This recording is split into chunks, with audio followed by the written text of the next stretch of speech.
And here we go again with more drawing on more comics finally on a rather warm day. Finally getting back to more of these.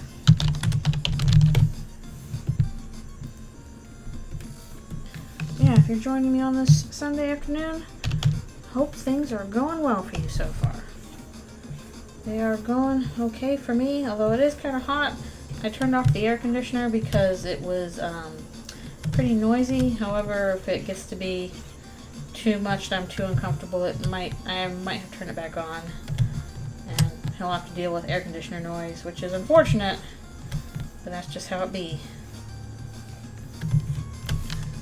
Because I'm gonna click the wrong hotkeys again if I'm not careful.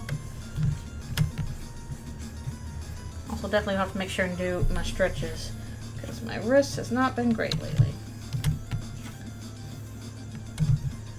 Unfortunately, I suspect I might turn the air conditioner back on soon, because even having it off for a little bit, I'm like, oh no, it's getting warm already, and I just started.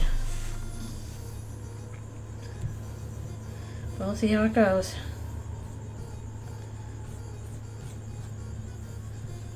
We're starting with Angie Chris. Or Disgusted Chris, or both, whichever you prefer. Hello, hello, thank you for coming to the stream as we're working on some stuff with Eldritchrune here.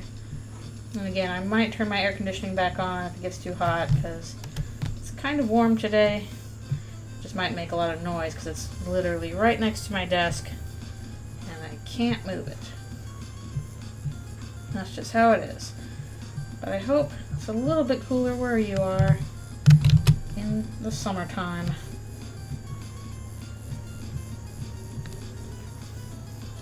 AC unit ASMR, exactly. Hello, hello, thank you for coming. Hope that your day is going well so far. I had to move the crickets because they were very noisy. I think it's because it's warm.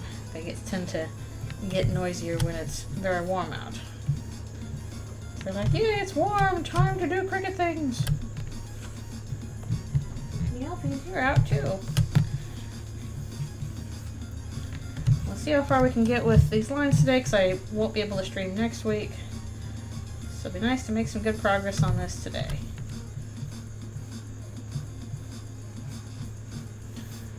Chris is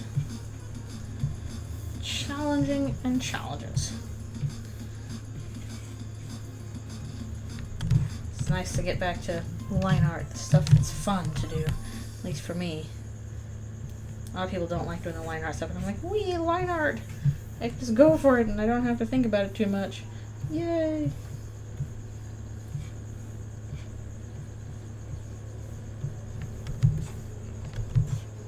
Oh, hello, thank you for coming. Yeah, I like line art. That's the no thinky part for me. It's kind of like, okay, the guide's down. Now I can just kind of trace over it.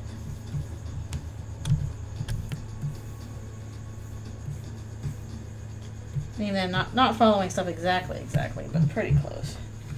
For example, this should probably change up my thumb there, actually.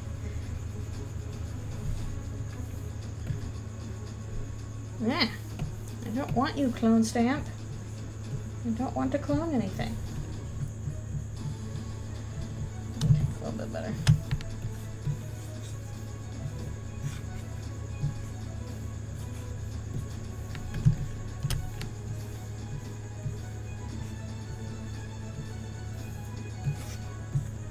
Oh boy. Also, I'll be really glad this week to finally get these stitches out of my shoulder because they're kind of being a pain today. Not sure why today specifically, but I'm kind of like, ow, ow, ow. -1 to health constantly. I got little pokies in my shoulder. Ow. But they're supposed to come out on Wednesday, so Hopefully I can just get them out then. Got that thing.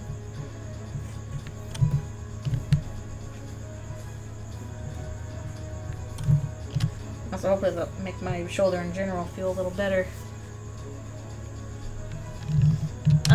You mean like regarding, art or something like that? Like a project or something? I do get that sometimes. I'm like, oh. Like you suddenly have a problem that you couldn't solve and then you solve it. Just in general? Could be. I guess it depends on what specifically it's about. But I imagine that has to have happened at some point. I'm not thinking of a specific example, but I'm pretty certain that's happened in the past.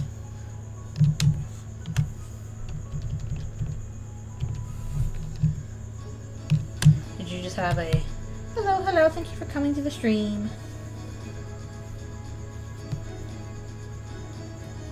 Oh, nice. Bag of sonas. That's many sonas.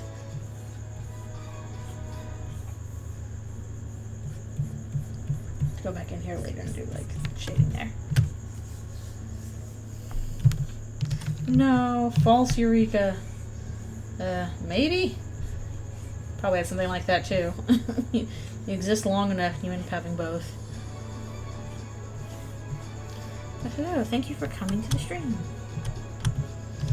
All the time. I've solved it! No, I haven't. Ah! That's not very fun.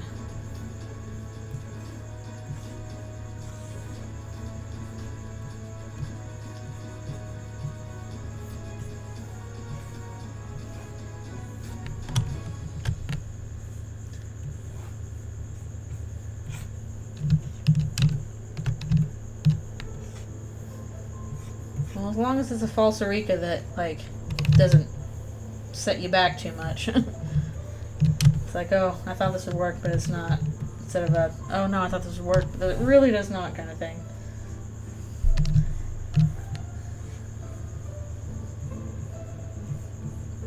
Those always suck though, because it's like, I thought I had the problem solved, and then I do not, and now I have still the problem and also feeling like I'm dumb because I didn't solve the problem. Nobody likes that feeling.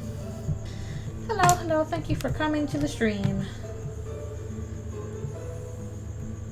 You got the fancy gold mark on it now. That's pretty cool.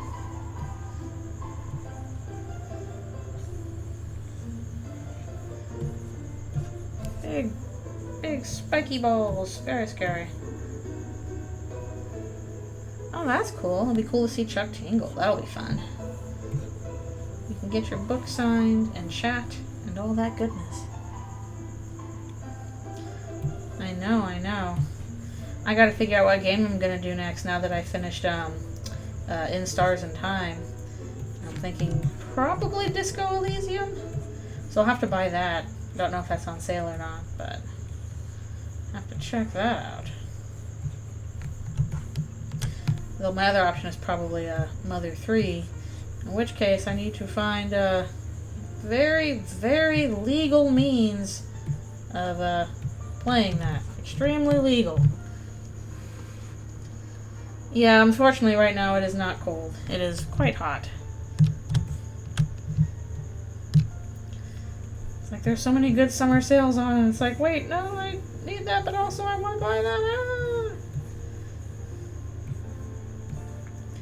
All the stuff I need to download to play eventually. I could do another poll, although I'm not sure if I'm going to add any other games to it. I feel like there was something else somebody suggested. I'm like, oh, that would be fun. I can't remember what it is now. Yeah, Disco Elysium does look fun. I don't know much about it except for cool art style, weird level up system,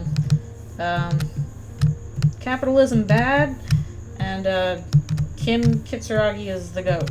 That's what I know about it. Something like that. Also starts with dead guy in your backyard.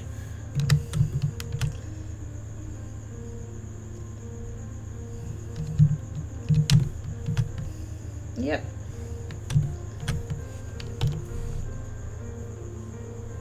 Cool. Glad it's better to approach it blind. Because I don't know that much about it, aside from, again, stuff like art style, Kim is great, weird level ups, and stuff like that. So, I would be pretty blind. Maybe I should go into that soon so I'm not super spoiled on that. Like, I'm already pretty spoiled on Mother 3 since I watched, Super Eye Patch Wolf's video on it. But I imagine it's still going to be good even if you're spoiled on it. Oh boy. Yeah, that's how they get you. You're like, oh no, I want this thing. It would also be cool to get this thing. And that's literally why I got In Stars in Time. I was going to go get Slay the Princess anyway.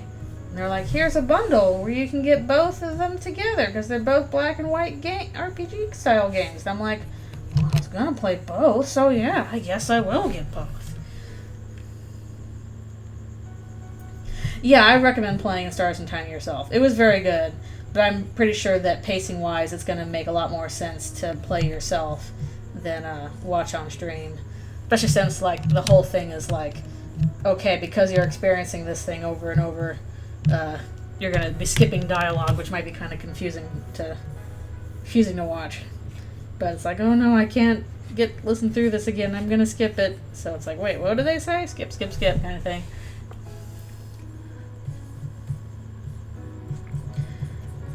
But man, I was watching the speedrun of Mario RPG last night. I'm like, well, I also want to play that. Because I never played that as a kid. And they have the remake now, and that actually looked pretty fun. But I need to figure out how to set up my Switch for that. Because I can't stream from my Switch yet. I would need to get the necessary components for that. And I'm not sure what those are. But yeah, I did like In Stars in Time. Do recommend it. Also, I'm trying to think, are there any games I've played so far on stream that I haven't enjoyed? Not really. Nothing. I think if I really didn't enjoy it, I probably would have stopped playing.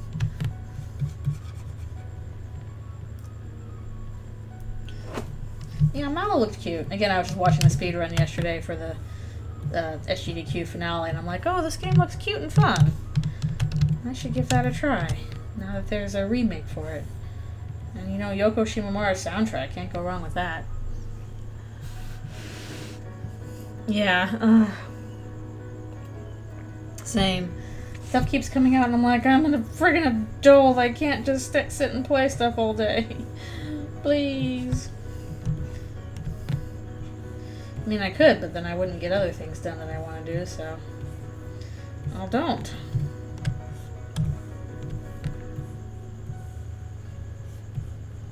I like doing my projects too. I like working on this art stuff. Unfortunately, that is also time consuming. And yeah, Mallow did look adorable. I'm kind of glad I got sleepy and didn't finish the speed run yesterday, because I'm like, okay, I don't want to be spoiled, and I'm also really tired, so I'm gonna stop even though this is the finale game.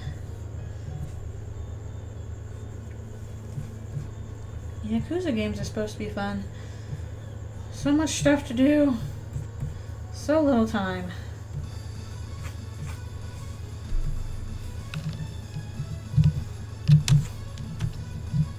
It's fun doing this pose like, she's spooky. Is that everything? Okay.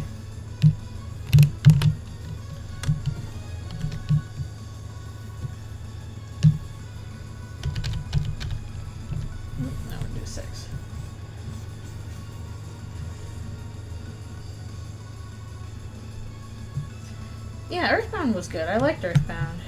The only thing I didn't like about Earthbound was menuing was really kind of tedious, I felt like. So hopefully whenever I get to Mother 3, the menuing is a little bit improved. That was my only real complaint, is that I'm like, okay, if I want inventory, there's like a million different items in Earthbound, and I was like, well, do I need this? Do I need that? My inventory space is so limited. What am I doing with these? And I just having to move stuff around back and forth took forever, it felt like. But that was my only real complaint.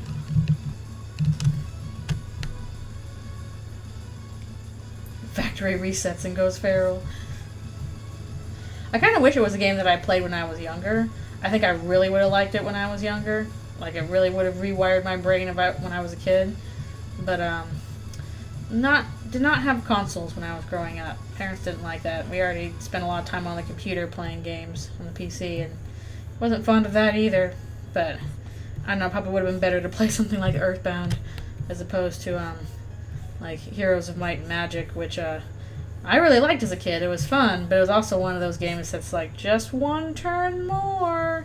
So you end up, kind of putting way more hours in it than you intend to. Just one more turn, one more turn. Oh, it's 2 hours later. Yep, gotta catch up in adulthood. We did not, even though I was old enough to, like, have had, like, SNES consoles and stuff like that as a kid, we just didn't have those growing up. I had to play outside and use my imagination. Oh no. We did have a couple games on the PC. Like Day of the Tentacle, which was great. Another weird, obscure games that our German exchange student put on the computer and I could never find again because they were, like, in German.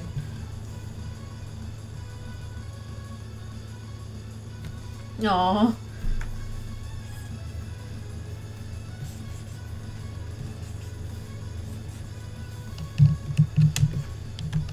I think the first time we had a console in our house was my youngest sibling, who had a birthday recently, got an N64 for his birthday from a wealthy friend. Pretty wealthy friend, I think. We got an N64 back then. That was when we actually had a game console. And I would usually watch my little brother play Majora's Mask, and he would always, like, 100% it every time. He would go and get every mask. All these weird computer games from Germany that we'll never find again.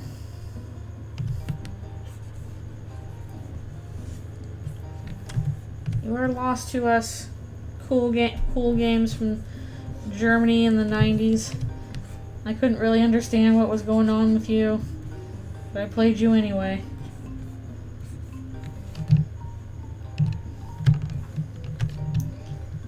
Angry Suze. The Suze is loose. And she angry.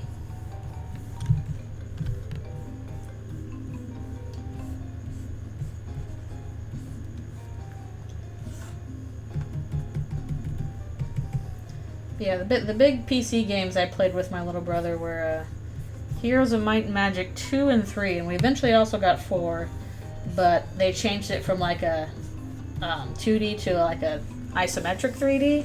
And I honestly didn't like that change. I didn't like the isometrics. It was kind of more confusing.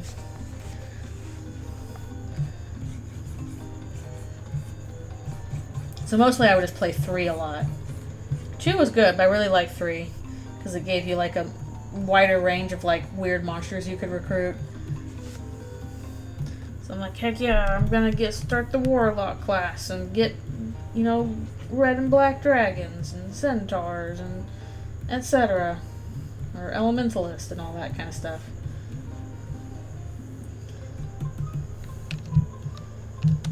Before NES existed. I do remember watching people play NES, even if we did not own one. I used to be, like, super scared of people playing, like, the original Mario Brothers. When you get to the castle and the music gets like, like, the music gets all scary. That scared little kid me. I was like, oh, he's gonna fall into the lava. Oh, no.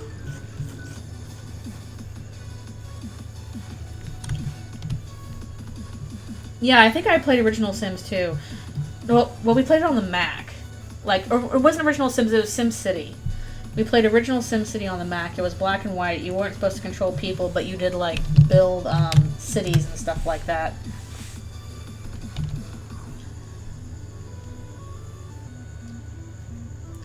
Yeah, it's nice when you have like replayable stuff. That makes a difference. Our earliest computer games, before we got a PC, we also had some Macs because that's what my dad would use to work on. And for that we had a Carmen Sandiego. I think it was like Where in the World is Carmen Sandiego. And that one was difficult because you had to use basically an atlas for it because it's like, where's this geography thing? And like a little kid didn't know, so we asked like, Dad, what is this geography thing? And he's like, you should look it up. Use the atlas. And I'm like, oh, we have to look in the book in order to solve the video game. Now I practice my number tables with number munchers. Just mix matching different body parts. We also had Oregon Trail on that Mac. Back even then I was exposed to the capitalisms too much because I would always play the banker when, you know, starting up Oregon Trail. Because you start with way more money and then like you can just buy the supplies you need. You don't have to rely on like the hunting so much. So if you have a bad hunting session, it's like whatever, I have like $2,000 extra. I'll just buy something at the next stop. So it was really easy to win, and looking back, it's like, you know what, that was probably saying something. Like, it was supposed to be whatever profession you picked would, you know, give you certain advantages. But I would always pick banker, because you would always start with way more money, and that was, like, useful everywhere. It was accurate to life. Unfortunately. I don't know, maybe different versions of Oregon Trail did it differently, but that's the Mac version we had. I don't even remember what all the other, you know, professions you can start with were. I would just always pick banker. Watch out, California, I'm coming to sell shovels to your gold rush.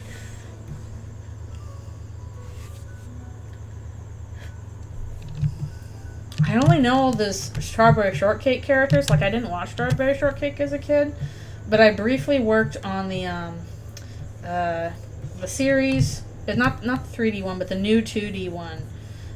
Some of the people from My Little Pony worked on that, so I worked on the first season of the new Strawberry Shortcake. I did like a couple episodes. Did a song for one of them, so that was pretty cute.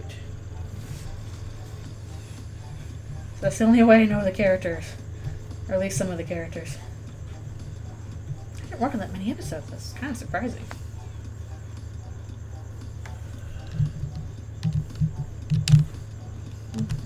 Well, or else it's gonna poof away.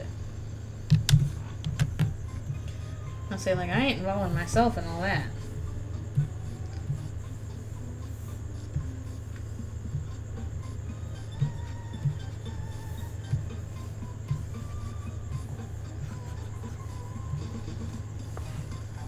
OGMLP. Even though I was probably old enough to watch that, I did not. Because at least when I was a little kid, we were quite poor and did not have, what was it? Network TV, I guess? What? Cable? I don't know. Basically, we only had, like, you know, 12 channels. So, if we wanted to watch something, we had, like, you know, 3 or 4 VHS tapes. And we would just watch those over and over. Like, one of them was Swiss Family Robinson. And we would just watch Swiss Family Robinson, like, 5 times a day. And we had it memorized, or at least I did.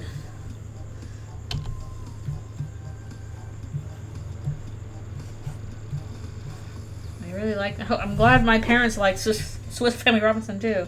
We watched that a ton.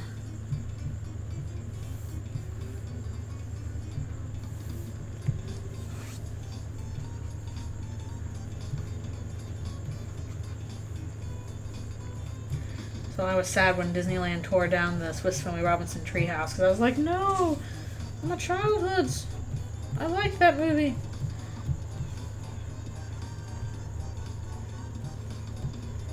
Yeah, this is before fighting Queen. Because again, we are not doing Eldritchrune scenes in order. Just doing them as I want to tackle them. And here, this particular story beat, I was like, oh, this would be a good place for this story beat. So that's why it's happening now.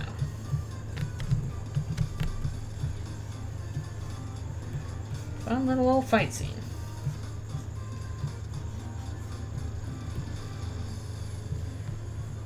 Yes, they are from Switzerland. That's why they're the Swiss family Robinsons. Because they are from Switzerland, and they were immigrating somewhere. I forget where.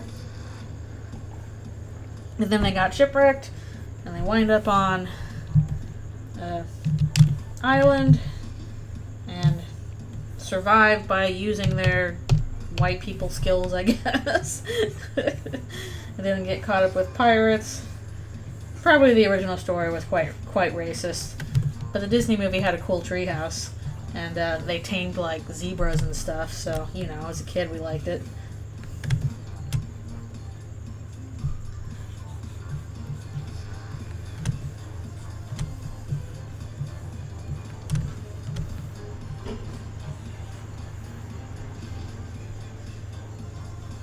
American Family Brady. I mean. It tells you that what's happening there, American Family Brady. And you're like, yeah, I guess this is about American Family Brady.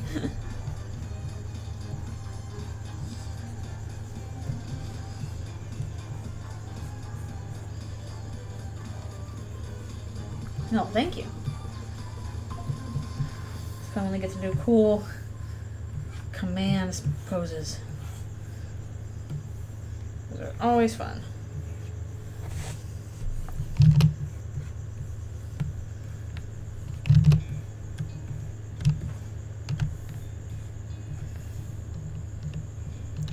You can do whatever you want to do. Ain't nobody stopping you.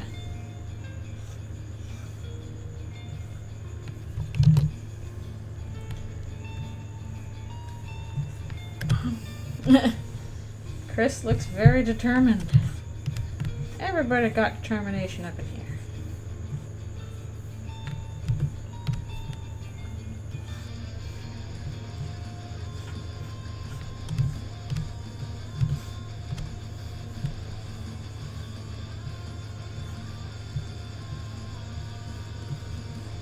Oh, it's fun to draw this way. And Noelle does. Nice breath blast.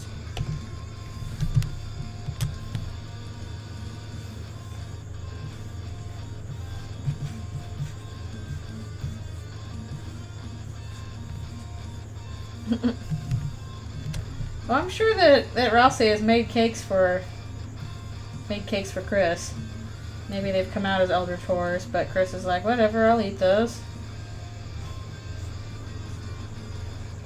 Can't be picky.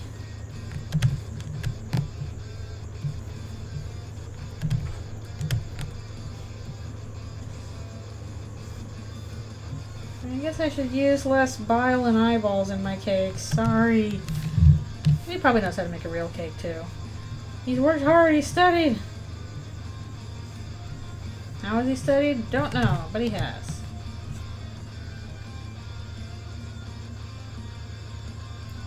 Nightmare fuel cake. Definitely reminds me of a cake I remember from a nightmare I had once. I'm pretty sure I drew it as a waking up drawing. But I started doing those again. Those are fun. Here comes Frosty Breath.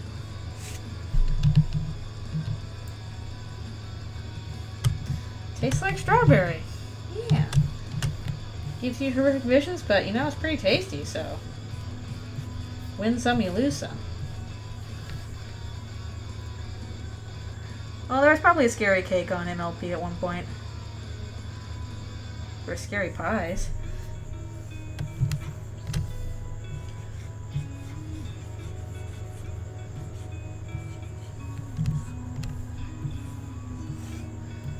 Terrifying. It's not baked goods. They're baked bads.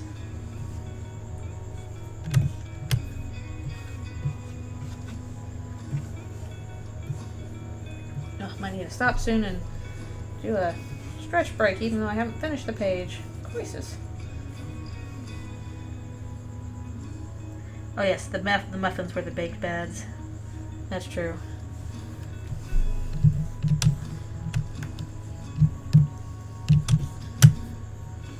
Baked just okays.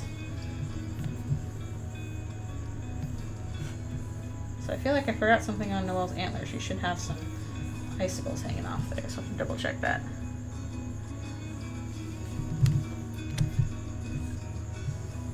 Yeah, I'm pretty sure there is. I don't remember which season it's in or which episode, but there is a line where Pinkie Pie says, "These are baked bads." Hello, hello. Thank you for coming to the stream.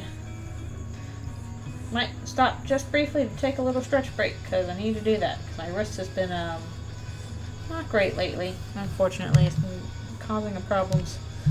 I hate that. Okay, we'll get her icicles. Yep, not baked goods, baked bads. Alright, I must do a little stretch break real quick. Yeah, these are you still out? Yeah, they're sitting on the lap. I'm just watching.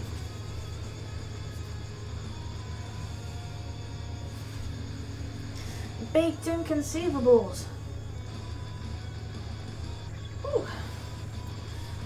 Always remember when you're working a bunch, take stretch breaks. They are necessary. Don't end up like me.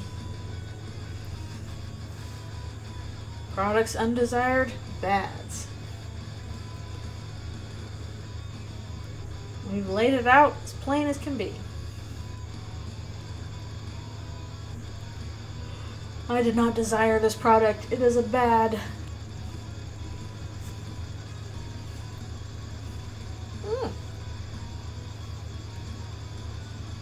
That's what AI is to me. It's just baked bads. Undesirable product. Undesired product.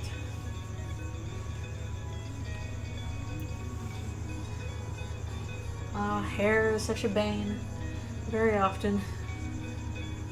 Well, I think it's more of a issue of shading than drawing. I don't know. Probably depends. Oh, thank you. She is breathing ice onto, or attempting to use her ice attack, because you gotta get these things.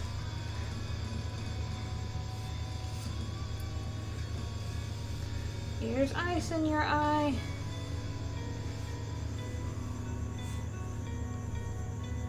And sometimes it's like, why did you design the character with so much hair like that? Ah.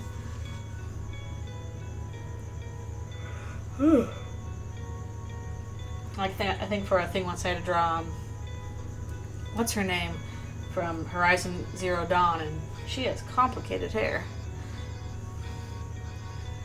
They are now bald by plot reasons.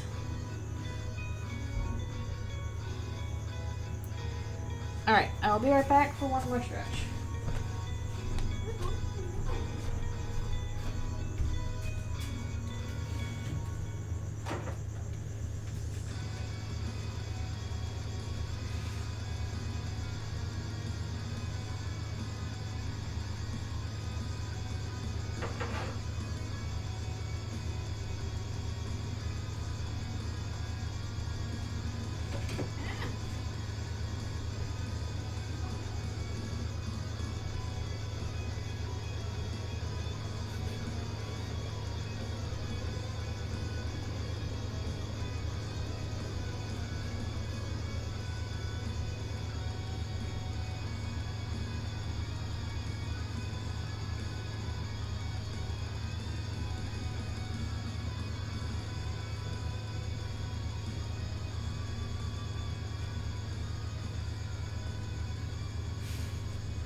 Returning. Install hat.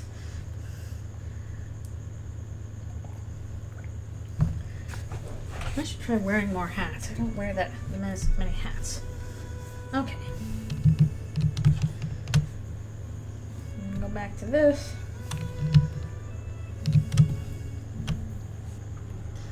You just like make them bold. Like this task. Totally bold. It's also because they're like a gargoyle. Then again, gargoyles can have hair, as evidenced by the Disney show.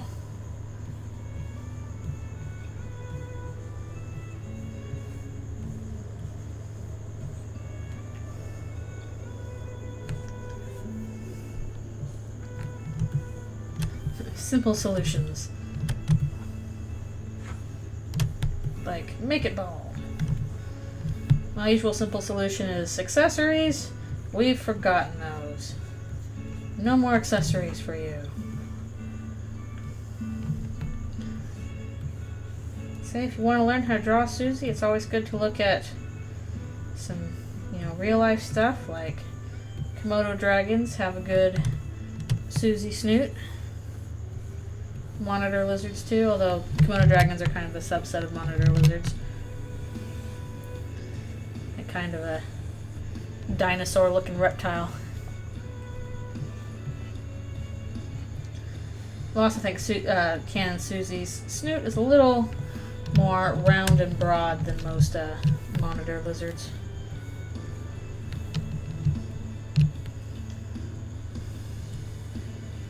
And yeah, you can also use the sprites. But the sprites can only do so much in terms of like angles and stuff like that. Because they are designed for different purposes. Nice. Excellent. Whip up some sketches.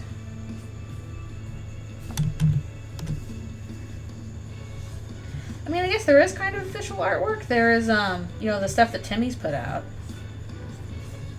Not quite the same as like a model sheet or anything like that. But there's some official art. Probably another close one is the sticker set.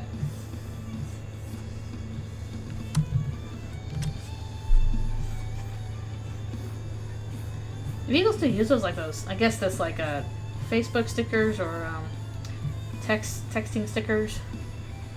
Yeah, there's multiple ones of Susie.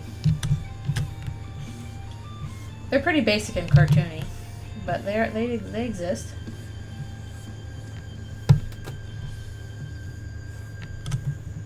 There are multiple characters. There's Noelle and Chris and Rouse. I think it's mostly chapter 1 versions of them. Not really chapter 2. But they are out there. So it's mostly Susie with like her hair in front of her eyes.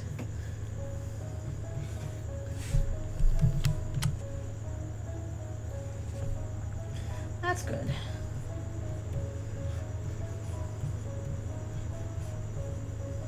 I still like sometimes drawing Susie with hair in front of her eyes if the scene calls for it.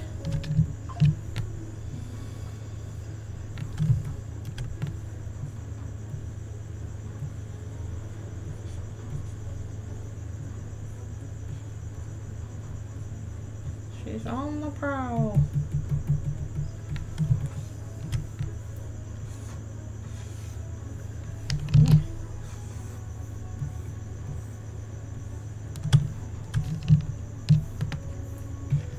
We finally have Lancer again in this comic, although he's hiding at the moment. He showed up in an earlier page.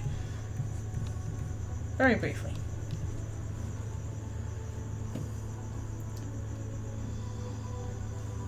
Yeah. I wouldn't be surprised if that's a little bit by design.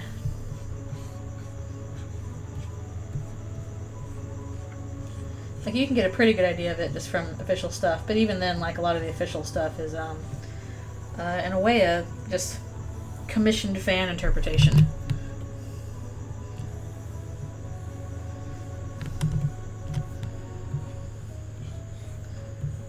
Sometimes you can do it just by practicing.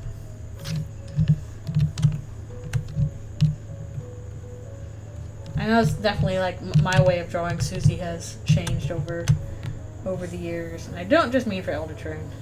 I mean, how I draw her in canon is different from how I used to do it when I first started drawing her.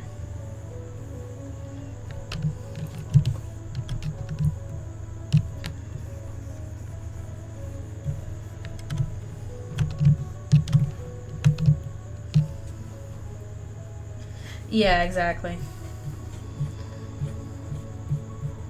And I think that's going to kind of be inevitable just because, like, Toby can't really draw. Like, his drawings are great, but, like, they're clearly all, like, done through, you know, vibes and not really done with a production model in mind, which is all well and good. I think the closest you're going to get to canon art of them is Timmy's artwork, basically.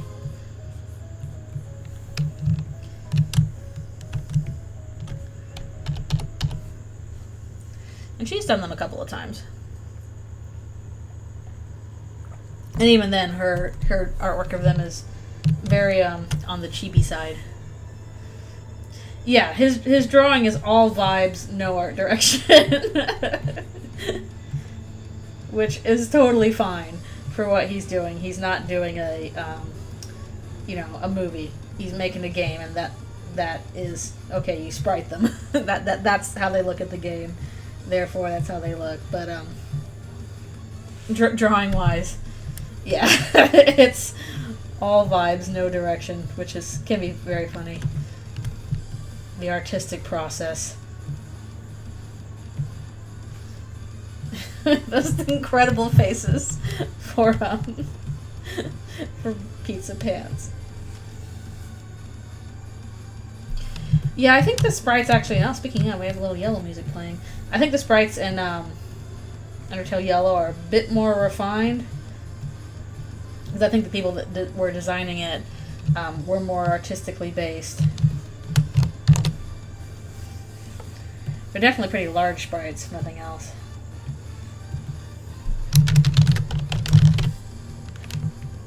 Some of those backgrounds are very detailed. Cool character animation, cool effects. Very fun. But like you can tell that like the people working on Undertale, like the characters from Undertale Yellow, came from people who have an art background, as opposed to like Toby's original characters, which again are very much vibes based and don't have a real sense of direction.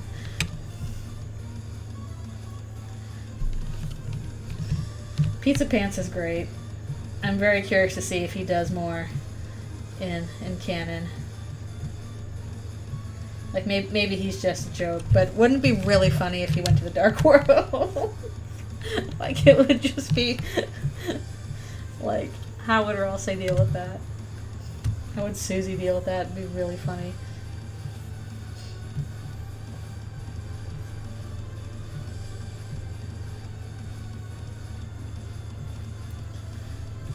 Honestly, he's actually kind of hard for me to draw because he's so vibes-based. I'm like, okay, what kind of face can I give him? I have to, like, make the face all on vibes. There's really nothing, like, in terms of structure to follow. And that kind of makes it harder. He'd become employed again and, like, in his wildest dreams.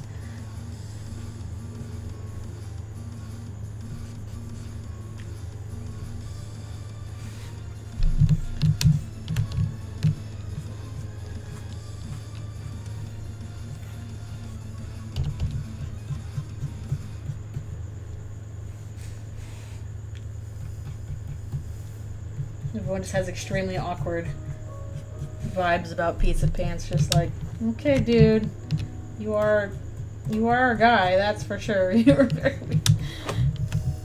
The pizza dominatrix. He is like a piece of wet clay. You can't make a straight face. He makes a face, and what face are you gonna get when he makes one? Ooh, I don't know. You'll just have to tune in and find out. You'll know exactly what is intended by it, but in terms of how to draw that face, it's like, oh, you figure it out.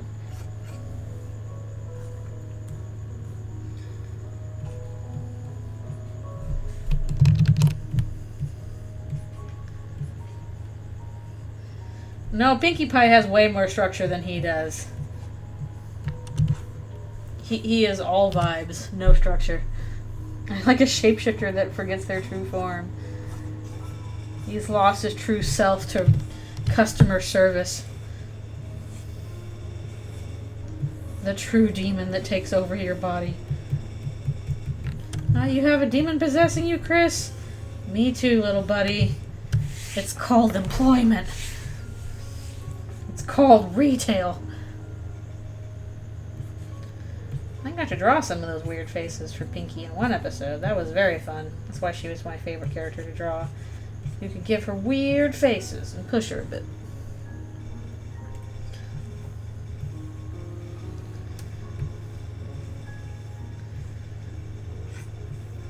Oh, buddy, I've lost myself to the demon that is capitalism. The one that probably has the strongest Pinkie faces is Secrets and Pies. I did a bunch of crazy faces for her in that episode. Which I think was season 8? Yeah, I think that was season 8, if I recall correctly. Maybe it was 7.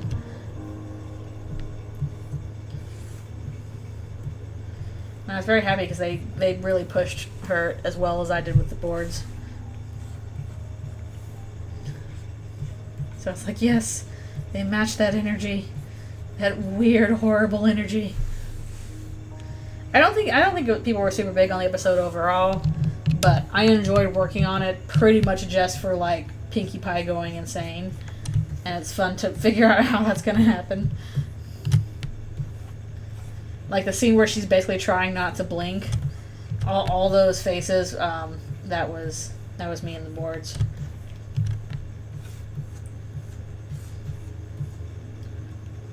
So that was at least entertaining.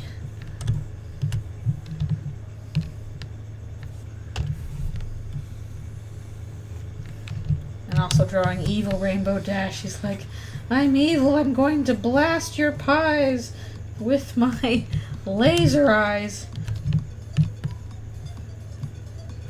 It's so silly. Complete silliness. He's like, I don't find this silly at all. Oh, the Party of one where she kind of goes a little nuts there too. Yeah, I'm sure they did. I'm sure people were the animators were not thinking, oh, we're starting off Pinkamena and all the creepypastas. They were just like, this is gonna be funny to draw.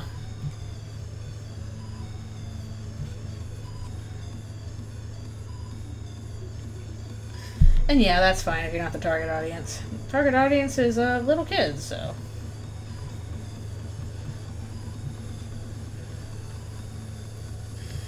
Yeah, too many Pinkie Pies might have had crazy Pinkie faces too, because there was like a ton of them. Good grief, that would have actually been a pain to storyboard though.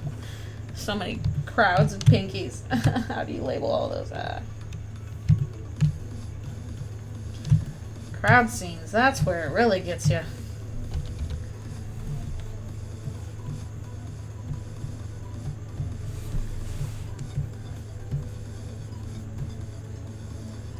Susie, you've been attacked.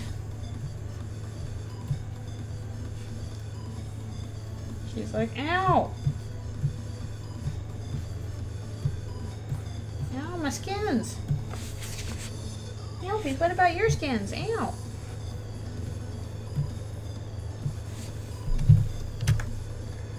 I've had to draw many a crowd scene.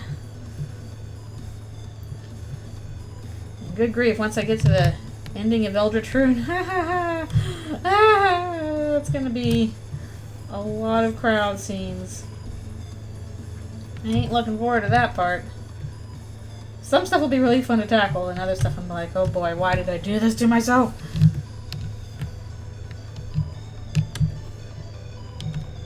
Yep, it's hard to write stuff when you get a big group together. By yet another plot convenience, the crowd melted into gray blobs. Easy to draw. Hooray! How horribly eldritch and also convenient. Ah! Unfortunately, I don't think I'll be able to get out of that one. I wish I could. I mean, some crowd scenes, like if it's a lot of people, some shots you can kind of get away with just suggesting a crowd, but other shots, not so much.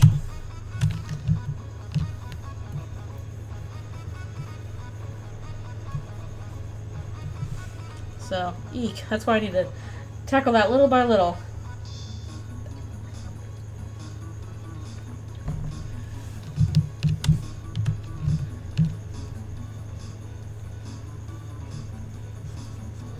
Lots of blood. Blood. I'm gonna do a blood warning in this episode, or this comic, because there'll be blood. There will be blood, starring, what's his name? I don't know if I ever quite watched that one.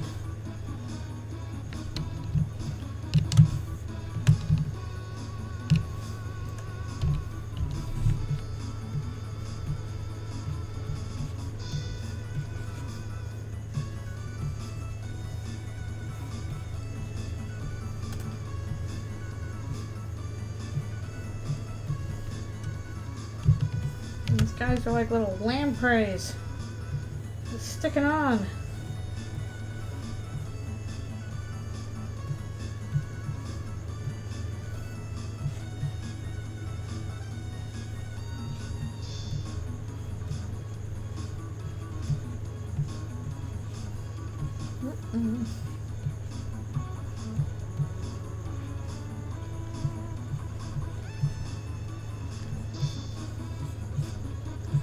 There's a couple paper trail fix out there.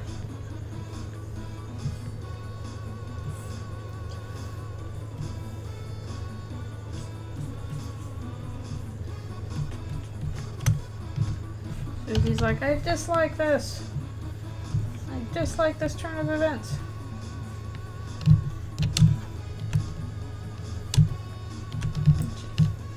Ooh, more hair down here.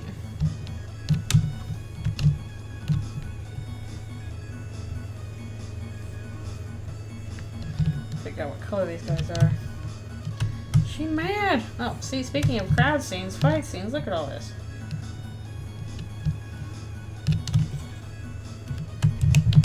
Boss fights, boss fights. Probably a lot more fun to play than they are to draw.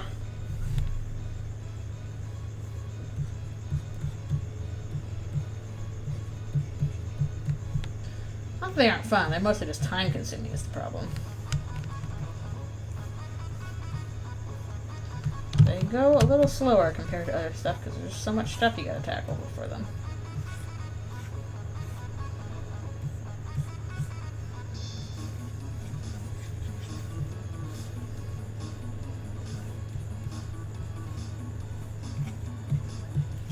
I'm honestly not certain if it's easier to, or simpler to draw or write a fight scene. It's been a long time since I've written a fight scene. Probably last time I did it was with like RP or something.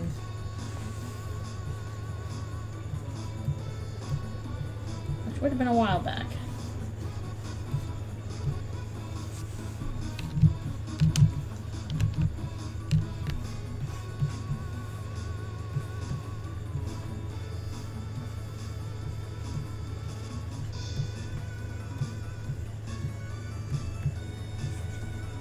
Probably should tackle one of the secret bosses at some point, but holy moly, that's going to be a lot.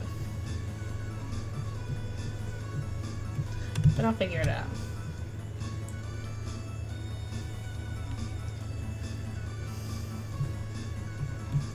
No punch out. I wonder what weird gimmick we'll have in Chapter 3. What weird kind of game gimmick.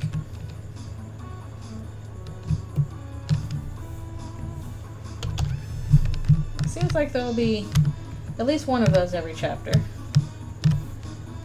Something that's a little bit harder to do than just what Game Maker can normally do, so you gotta kind of fudge it a bit.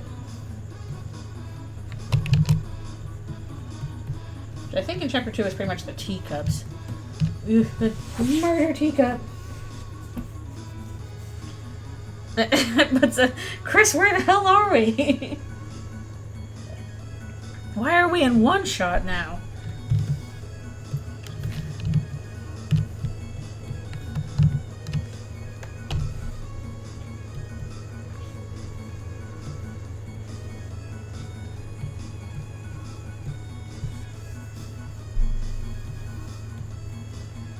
Instead, Susie and Chris and Ross will probably be on all kinds of TV shows.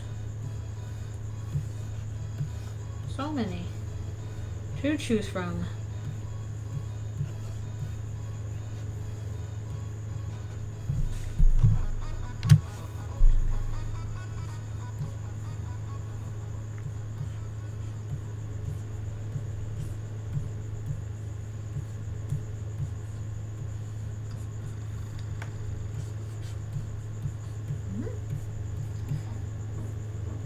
Well, your antlers, please.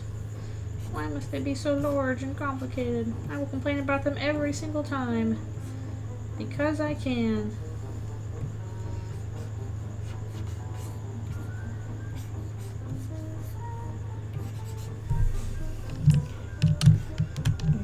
I was wondering if I should return the noise of the AC to the room. It's getting warm.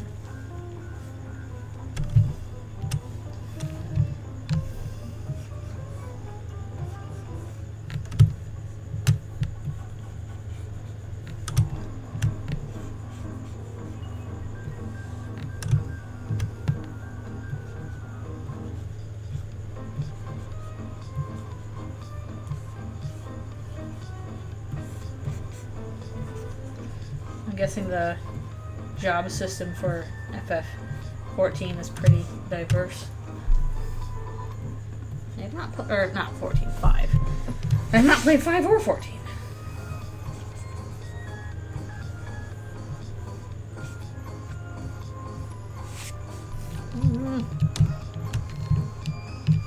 These guys are attacking the beasts. Very annoying. At least for them.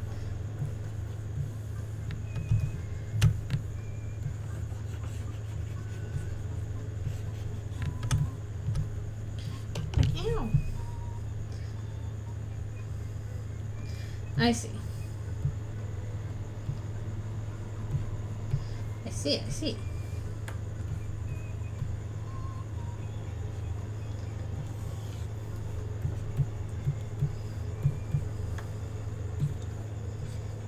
Gosh, my hind leg.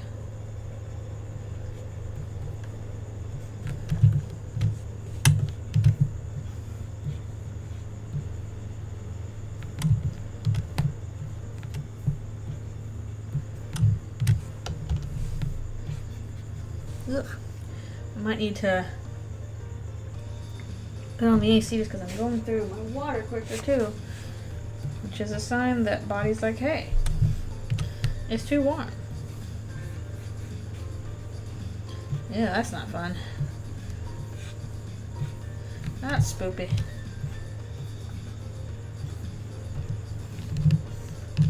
Yeah, I hope you don't lose power either.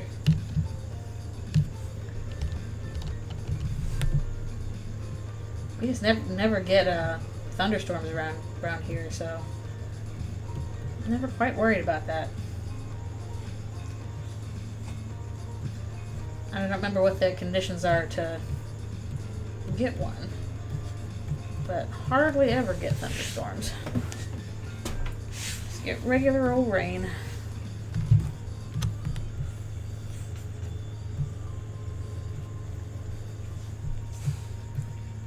You. Although it is now summertime hot, so things will probably not be raining for a while.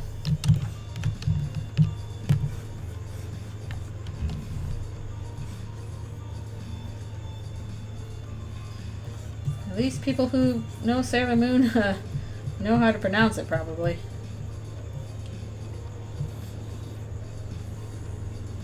They have to pick a different name every time. They can't reuse names from the past.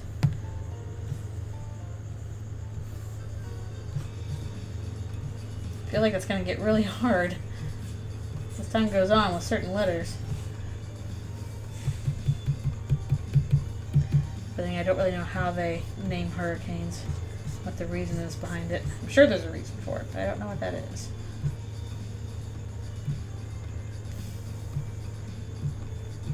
Yeah, can they not reuse names for a hurricane? You have to pick a new name.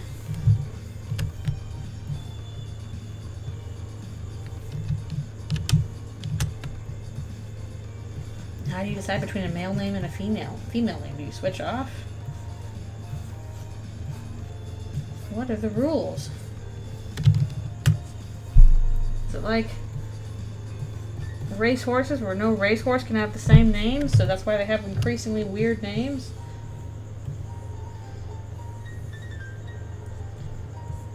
I kind of wonder. Actually, maybe it makes sense why racehorses all have different names, but I don't know. I feel like you should be able to retire them eventually. Maybe it's just one of those tradition things. It's like, no, we've been doing it this long, so we're going to keep doing it.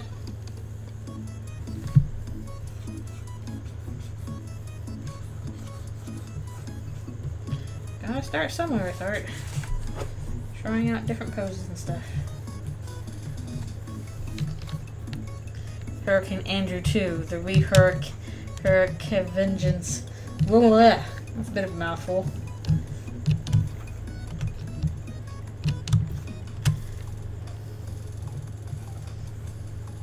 Electric Boogaloo. Those sheets are good too. Good ways to practice.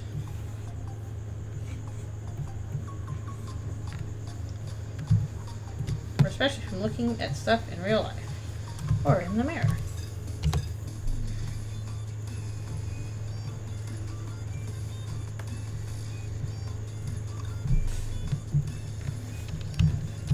Well, usually when you're an artist, you're just kind of doing that stuff, you know, without even meaning to.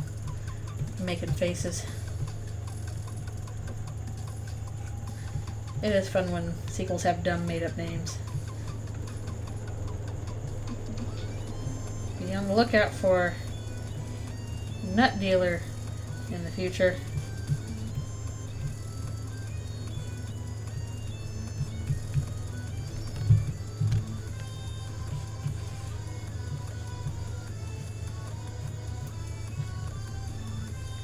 We will get all of the anagrams.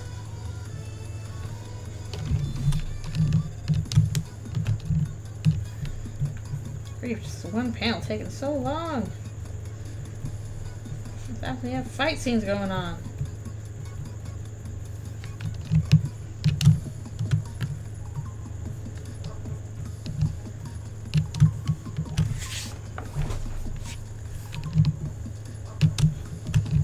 Honestly, what's the name? My task manager was a bit difficult to draw too, just because it's like, okay, a large cat skull. But luckily they have those little posable things where you could see like a bunch of skulls from any angle. And that was pretty useful.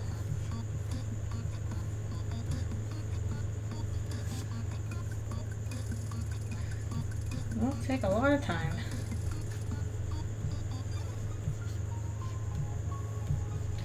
A good fight requires a lot of planning, and that usually takes time.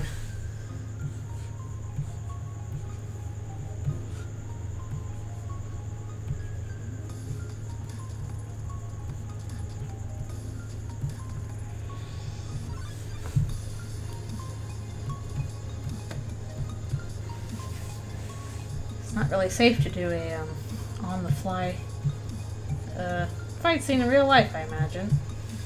But to point it out, we both avoid problems and also make it look pretty good.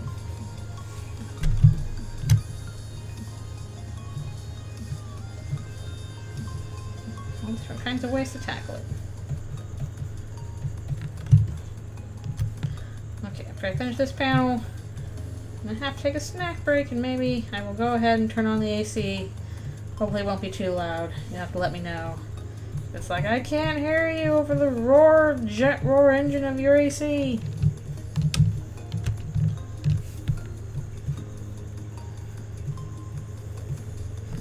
That's a Could go either way.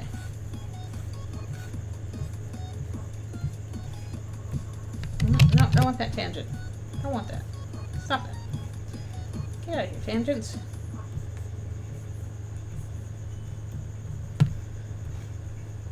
Yeah, I moved the crickets to the bathroom because they are exceptionally loud. And I'm pretty sure they are exceptionally loud because it's hot. They always get more active in warmer climates. Like, I don't know if you can hear them, but I can hear them from here.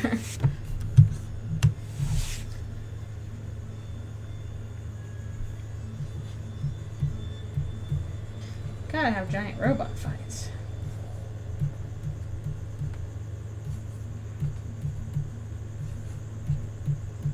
I still want a Susie Zilla scene. Next chapter. Give it to us. Give us the scene, please.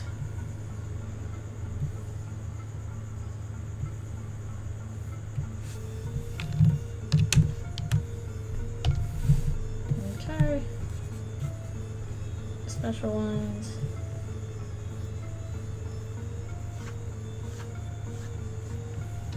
Phew, okay.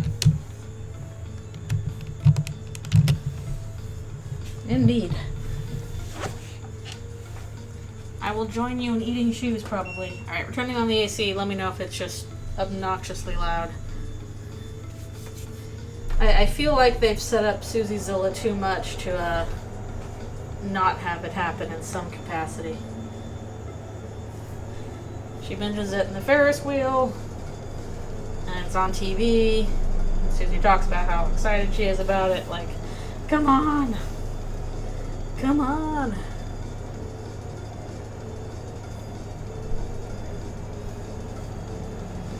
Give us kaiju battle. Smashy, smashy, fun stuff. Hear the jet engine roar. Ugh.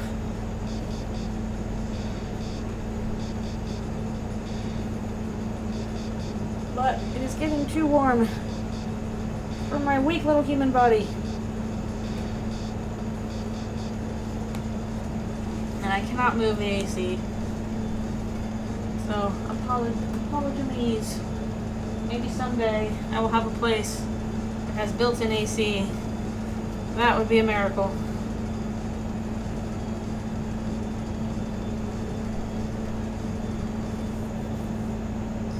More plot contrivances.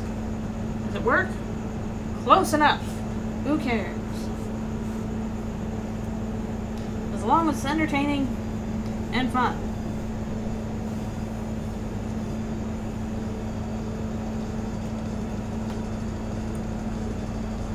Whew. Get more water.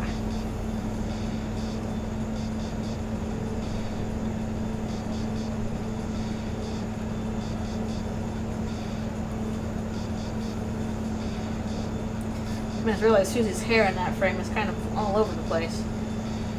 Looks like grass tufting out. Ugh, okay. Alright, be right back for one more stretch.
stretched and gotten water.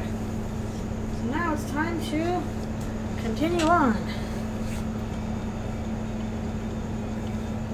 I really need to get one of those, like, water filter thingies.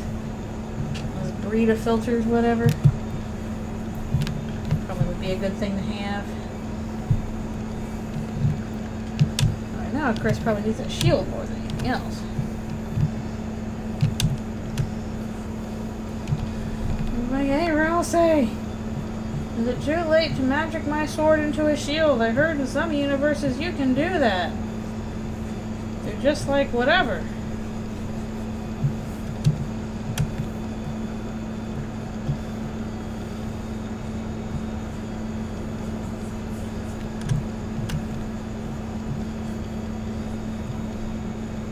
Oh no, that's scary. You gotta be careful with that. I'm glad I invested in a UPS because I did have a scare once. I don't think it was for what's going on with that? I don't know if it was for a power outage so much or something like that, but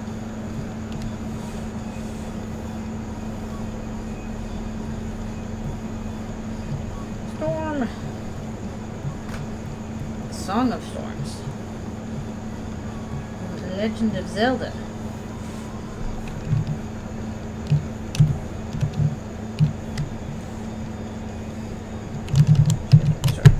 Facing the other way.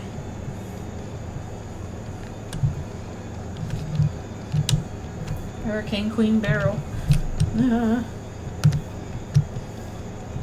Are you far enough away that the hurricane's not an issue? It's just getting rain and stuff? Is that a discourage? I would discourage.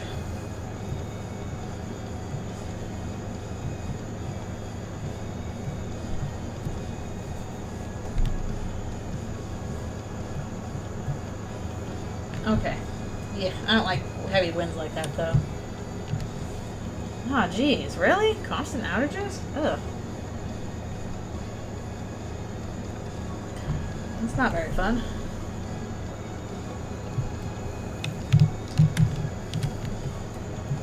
Was it the weather, or was it just not a very good internet setup? Or both, perhaps?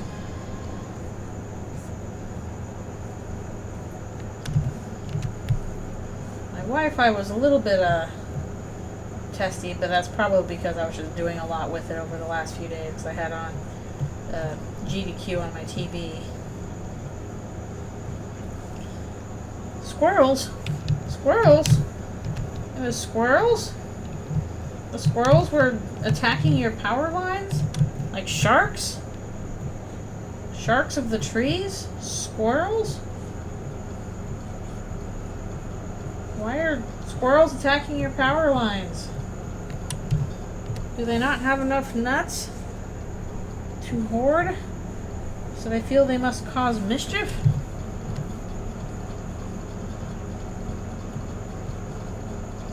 What is going on there? Wait, them walking on the lines causes that problem?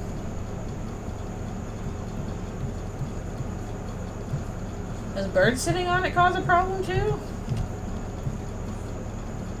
If that's the case, it might need to upgrade the power grid or something.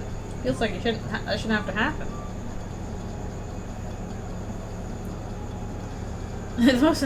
The most fun place for a small mammal to be.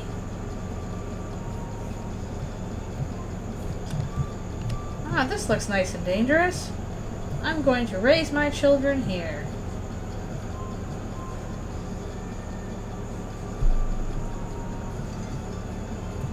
It's like night in the woods with all the squirrels walking on the power lines.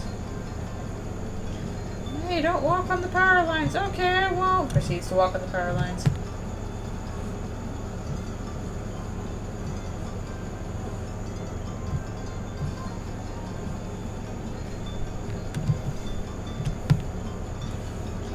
And we also got squirrels here, but I don't know, maybe there's enough trees around that they don't they don't want to walk on the power lines. So I've never had that problem, even though there's plenty of squirrels. Oh, jeez. Yeah, I know you can touch a power line as long as you're not grounded, because then it's a problem.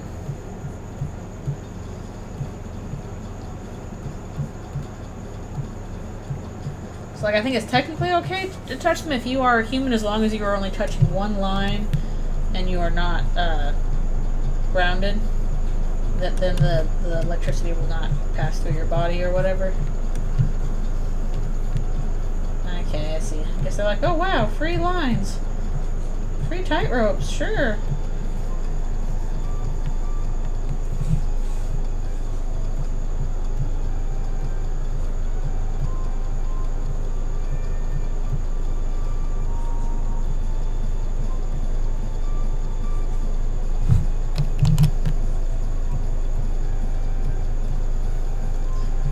Well, man, I'm glad that they figured out how to do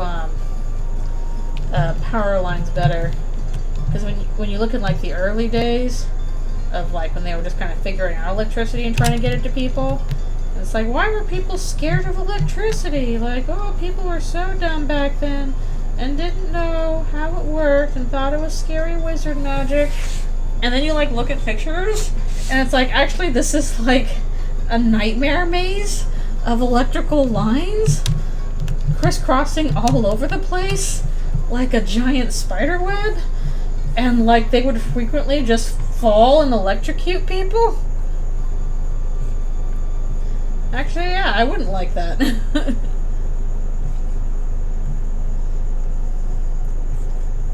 Glad they fixed that.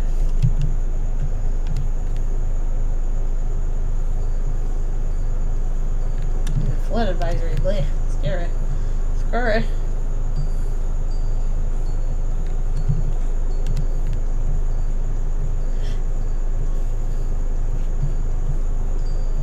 I'm glad that power lines are no longer like giant nightmare traps.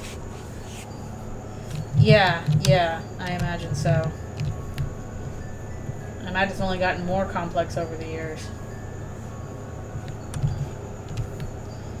It seems like you look into like anything that like you don't really think about, like say electricity, plumbing, sewage systems, trash pickup, like any, or like, you know, manufacturing basic goods, and you start getting into like what's actually involved in all of those things, you're like, wait a minute, this is like, oh no, a bug got smushed on my Cintiq. Ah, get out of here, bug. I need to draw with that. Like, you look into like all these systems that we rely on daily for just really basic stuff, and it's like, wait a minute, there's actually a lot here. This is kind of spooky. Yay, thank you. Hopefully it'll be fun to read. I just realized I need to make a separate layer for some motion blur lines. Dirt to hand, how much goes into making a number 2 pencil? It's obscene. Yeah. So I'm like, okay, what are all the parts of a pencil? Okay, you need a thing of lead. You need, you know, if you're using a really basic pencil, you need some kind of wood for it. Maybe, you know, a plastic solution if you're not using wood for whatever reason, but probably some kind of basic wood. You need, whatever the contents that go into an eraser are. Like, what's the raw material for erasers? Some kind of gum, probably, right? Some kind of tree gum, I'm sure, is what goes into erasers. And then a little bit of metal too, and put all that together. So even that is just like basic, maybe 4 or 5 components for a pencil. And then you have to manufacture how to obtain all of those materials, how to put all of those materials together, how to put all of those materials together quickly and correctly, so you can put a lot of them out, because you usually don't put them out one at a time. You're putting them all out at once. You have to make those, you know, in succession. Which means that you need all the machinery to do that. And then you also need, basically, to package those once they're done being manufactured. And then you also need to design and label all the packaging for them. And then ship them to where you're going to sell them, which means you need all the transportation costs for all those steps along the way. And it cuts a tree. The tree is processed in a mill. The goods are moved by truck. The truck needs a road. The road needs a quarry. Blah, blah, blah, blah, blah. It really is kind of miraculous. We all depend on each other for basic things. That's just a pencil.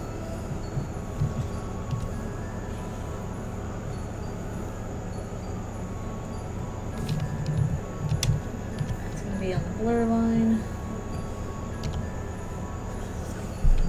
Just the how stuff is made process is like, oh, this is kind of complex and terrifying. You just do it.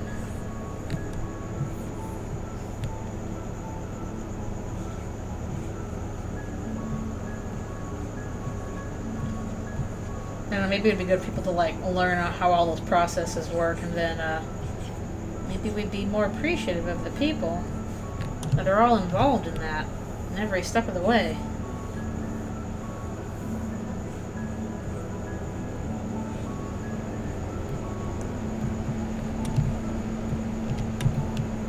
I like to think about it till my brain hurts, and I like to never think about it again. I guess maybe that's why we don't talk about it much, is if you start to think about it, you're like, this is making my head hurt.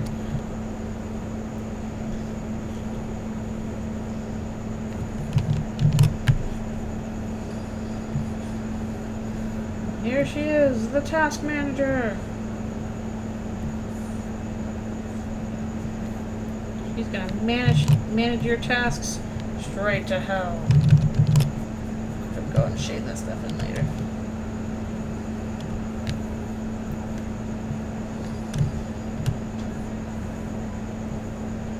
Yeah, in this case, task manager was a good fit for what's going on here.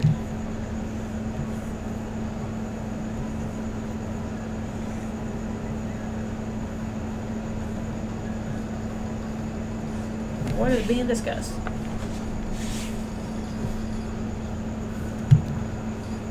That is the problem, I think, is that, like, in a game setting, you can include a lot more characters that you will only have a brief interaction with. And once you get into, like, trying to write or draw all of them down, it's like, oh, there's actually a lot here.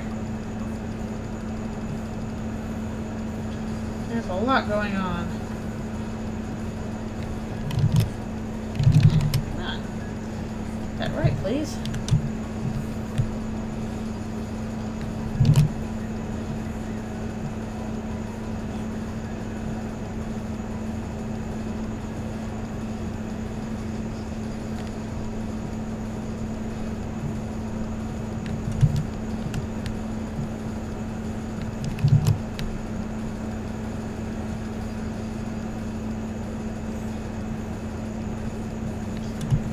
I wish I could figure out doing stuff with Spamton too, but haven't quite worked out how to do that yet. If I need to. Yep, I'm XYZ done. I guess you do have to program all that. The amount of time that goes into like actually making the thing versus interacting with the thing as an audience is vastly different.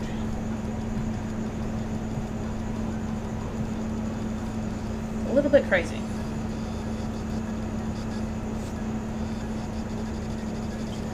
Gondoliers.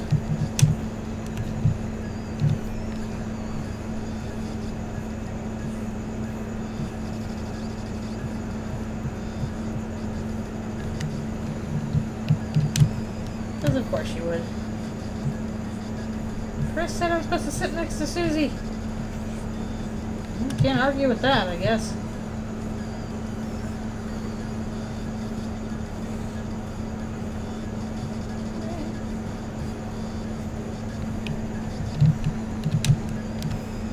Do some stuff on special lines here. This is going to be a whole bunch of blurs and stuff. Nope, Chris, you said it. We all heard you. We all heard you.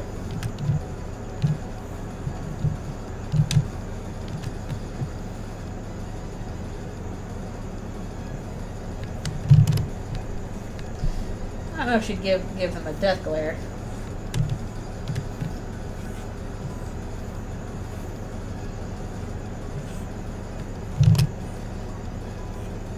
She'd probably do nervous laughter.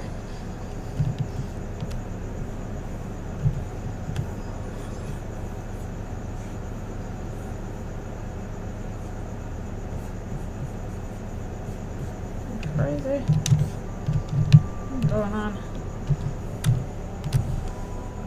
Ooh.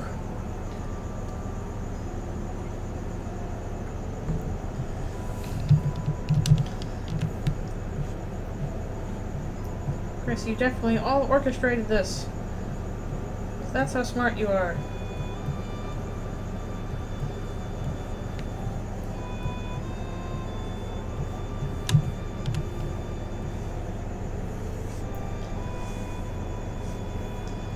This page has been taking a while. Didn't quite realize it was this big.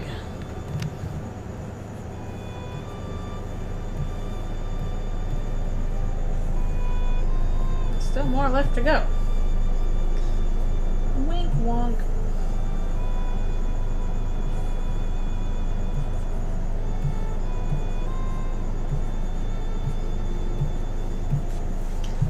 Did you just say wink out loud?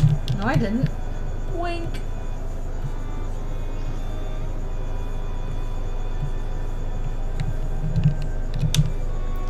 You know I can hear you, right?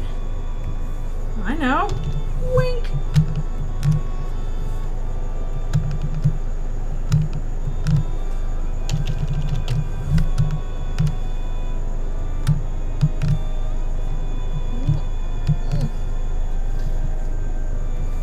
Much easier to do the other stuff.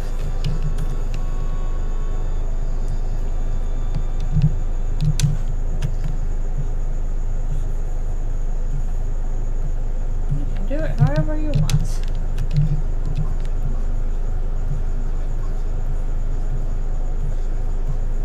So how is this going to get untangled? Not important. It happens.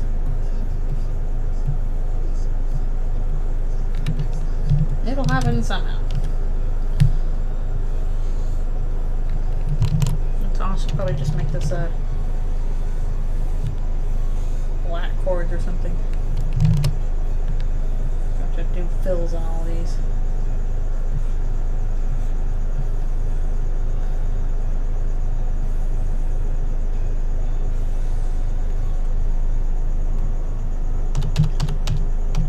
Close enough. Also, we'll deal with it.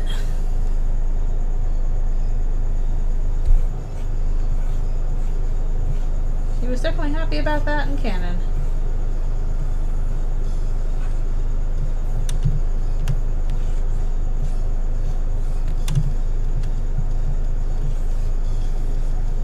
Full moon. Full moon. Sure is, Susie. The moon is a baseball, like Des. It's a sign.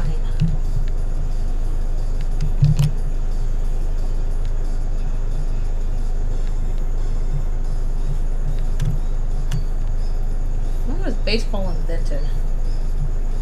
Probably like 19th century or something, right? I don't know, maybe earlier. I'm suddenly wondering, like, when was baseball?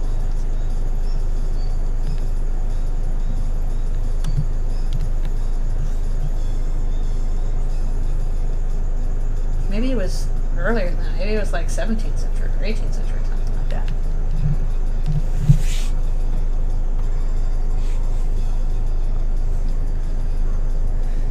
Oh, poor Noelle.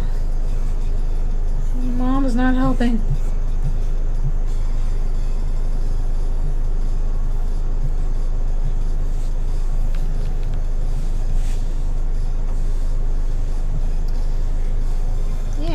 True. Noelle doesn't really interact with Ralse, even when she has. If you give her the Ralse tea, then she's like, "There's nothing here." And then Queen is like, "Oh, I'll say you're here. I guess we'll make you a butler. It's a little weird that he's, keeps getting cast to the side, seems like.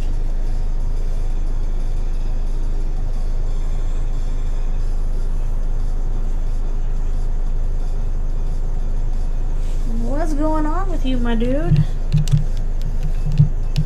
What's going on with you?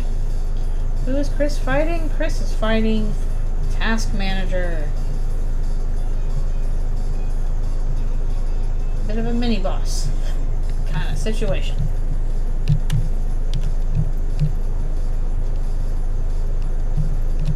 I mean, Bimbo is not quite the same as being forgotten or ignored.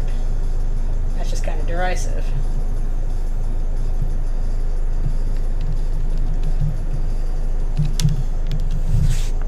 Queen does not have enough cages for them all. She just forgot he was there. Use the chaos.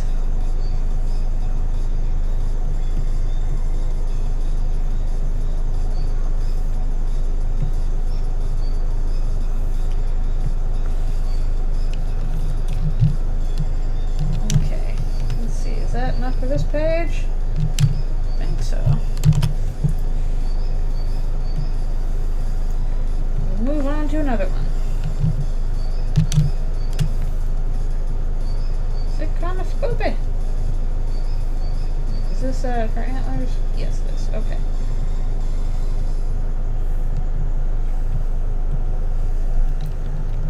I know, it is 8 years old. Oh my goodness. Imagine the 10-year anniversary. Good grief. I'll probably still be playing it. It'll be ridiculous. But I'll be doing it.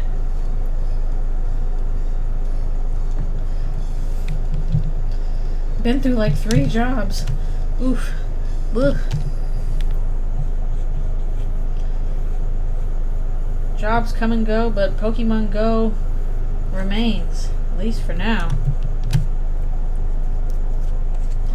Overload the servers. Well, it depends on how many people are playing then, I guess.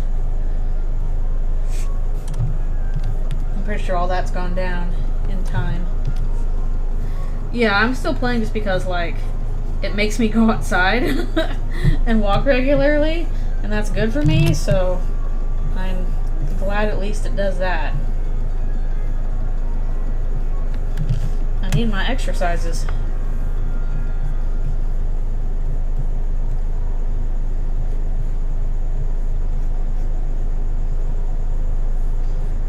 Like, oh, the events are going on. I gotta do the event thing. I better go walk for like 3 kilometers. Adland.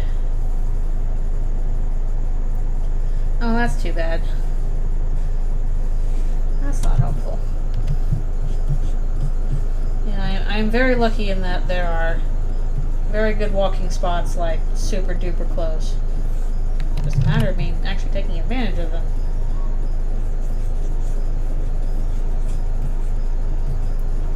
Being like, you have to go catch this thing today. I'll be like, sure thing, boss.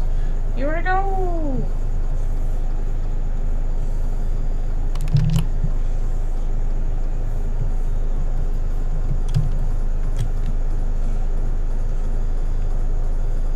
No, they don't have sidewalks. What do you walk on? No sidewalks? Good grief. That's not okay. Next place is more suburban. Big grief, they expect cars everywhere?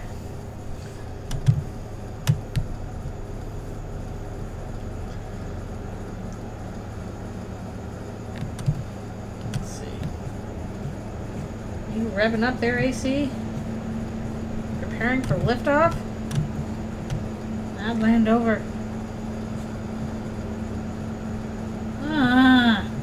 Hate that. Hate that. Hate that.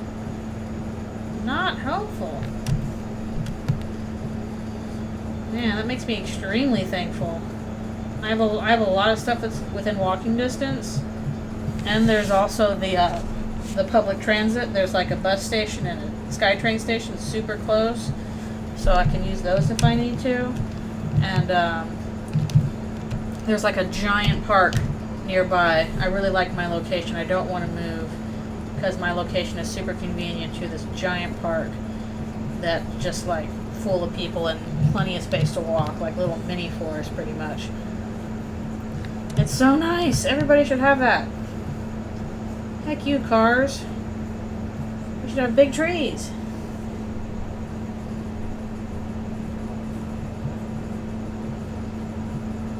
I mean, I do still have my car, and I do use it, usually just to get groceries, because then it's like, okay, this is a lot for me to carry, so it's easier if I can just use the car. But even then, I don't choose it most of the time. Exactly. Exactly. Those should, like, again, heck to cars. We should not be building cities for cars. We should be building cities for people. Like, sure, sometimes you need a car. But those should not be the priority over what people are doing.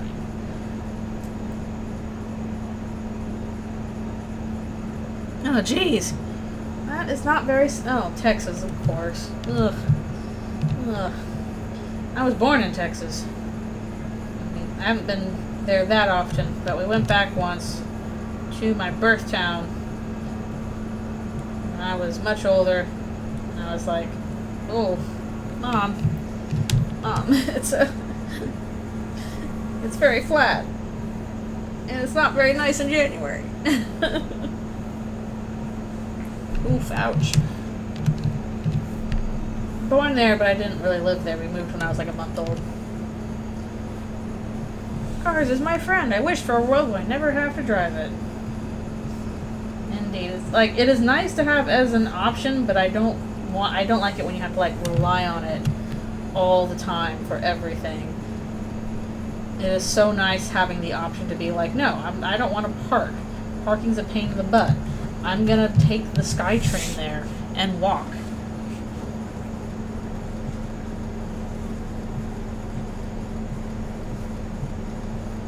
That's what I've been doing for most of the doctor stuff I had to do. Looked up, okay, I gotta go to this doctor's office. It's here in the city. Okay, it's gonna be a pain in the butt to drive there. I'll just take the train. And then do a little bit of walking and I'm there.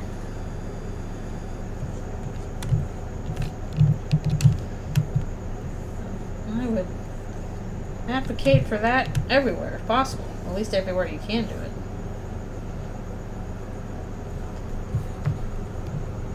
Yep. And even then I really like cross-country trains. Like they have in Europe. Those are so nice. Like if you have to go on a really long trip across the country, just being able to get on a train and go, and then you don't have to like you don't have to think about driving, you don't have to do the work of it. You can just like, okay, I'm gonna sit back and relax and look at the scenery rolling by. I'll read my book or whatever, or play my game, or take a nap. Train's doing the driving for me. It's going faster than my car could. I really like it.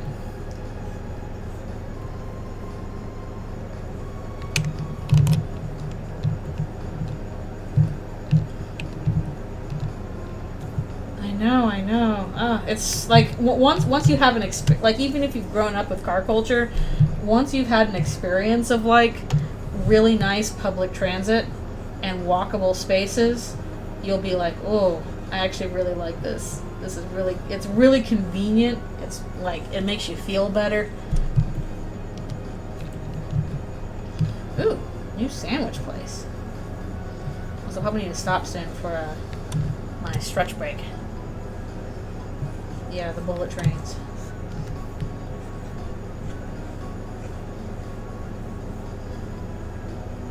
Also, I like the public transit stuff because it's often faster, at least in some cases. I like being able to weigh, hey, you know, if I'm going to go someplace, is it faster for me to drive or take the train? And then sometimes the answer is no, the train is the faster.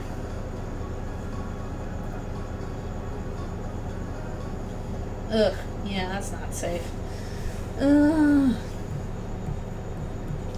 I know part of it is just like the geography, like the states are, and Canada too, are just way, way, way bigger, more spaced out than like Europe is, where everything's a lot more condensed and squished together. But we should still have cross-country trains.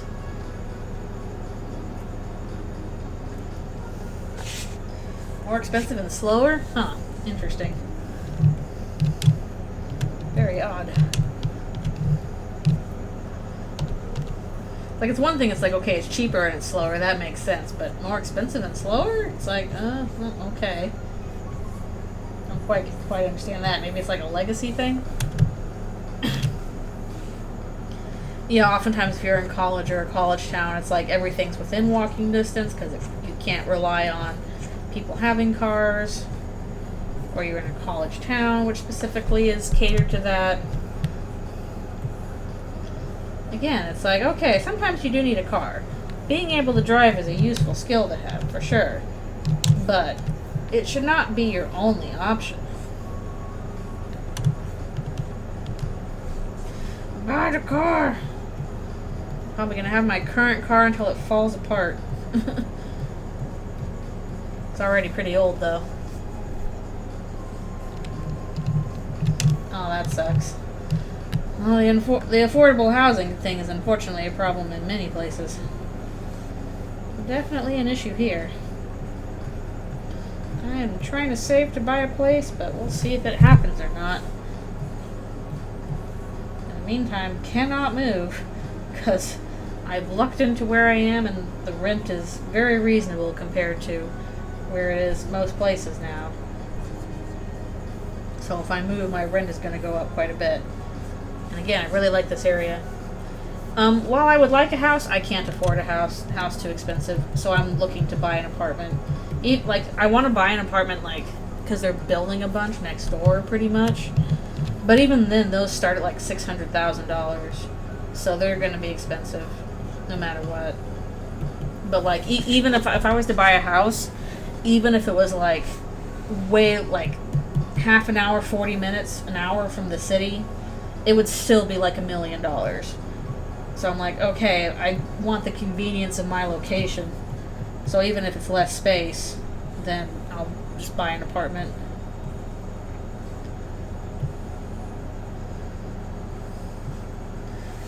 Do what I can. Hey, if you can manage an RV, then that's pretty good. That would be a good cheap option. Little spooky for me, but I did have a work friend once, and she got an RV, and she lived in that for a while.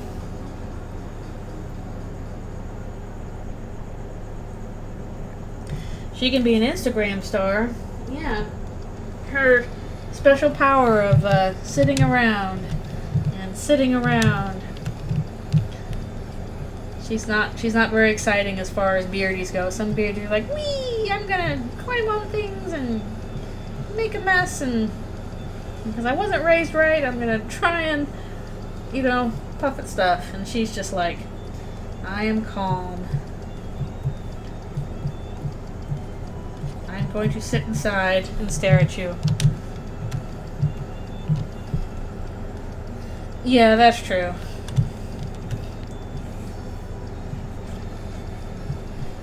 That is one thing that I think owning a place would be tricky, was like keeping up with maintenance. Because unfortunately, I have no experience with that.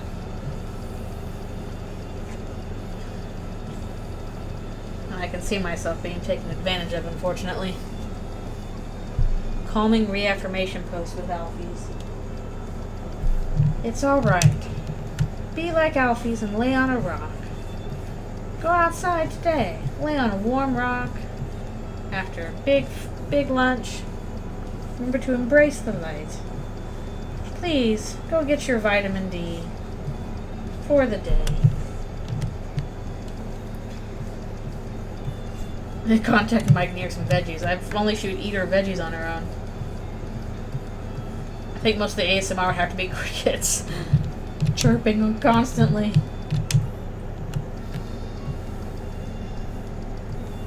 You like cricket noises? Well, get ready for them 24/7.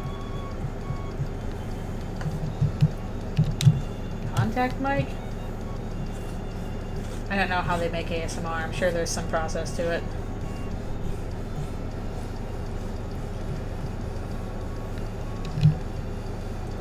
Lizard moments to fall asleep to. Crickets.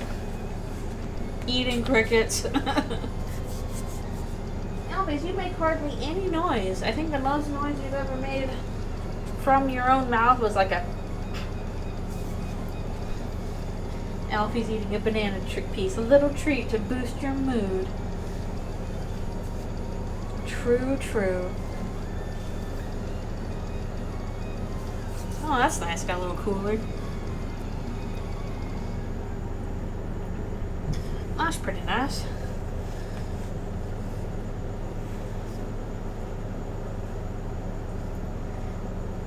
I was had a friend over once, and I was kind of like scratching on her scales on top, so it kind of makes, you know, noise, and they're like, wait, does she purr? And it's like, no. That's just me scratching her scales.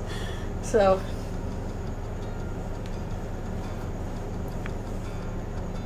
boosted in a cricket would draw a crowd. It is funny when she's actually interested enough in a cricket to like try and hunt it down. Just to be like, oh, ooh, I'm a little hunter. I'm gonna go get it. I'm gonna grab it. I'm gonna grab it, girl.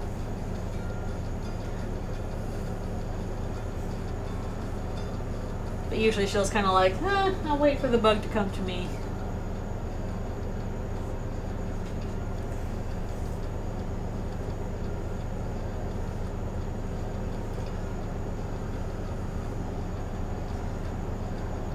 I'm sure there's gotta already be like beardy, like little cams or something.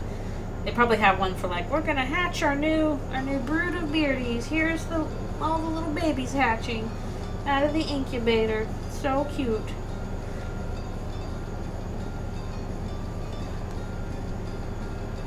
I don't know if I've ever seen like a lizards hatching. It's probably different from like a chicken or something like that, because they have those soft shell eggs. She is one of a kind. Elfies, you are one of a kind. You still got those shivers, though. I don't know why those happen.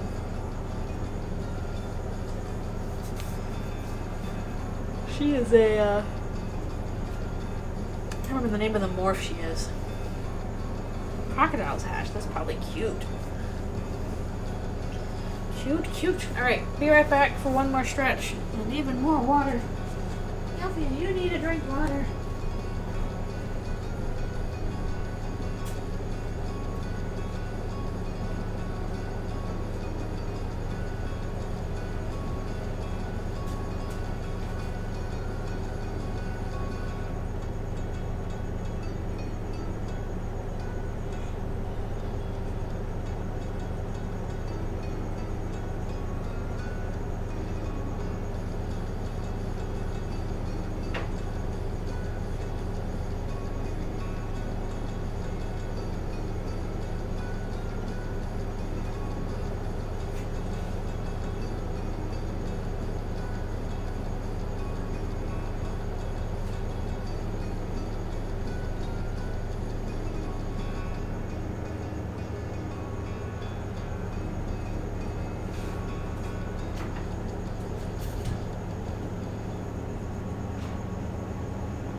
Even more water. Away.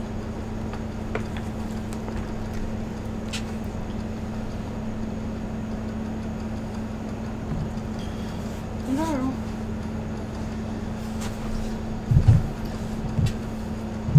I guess the issue with most reptile hatchings is like,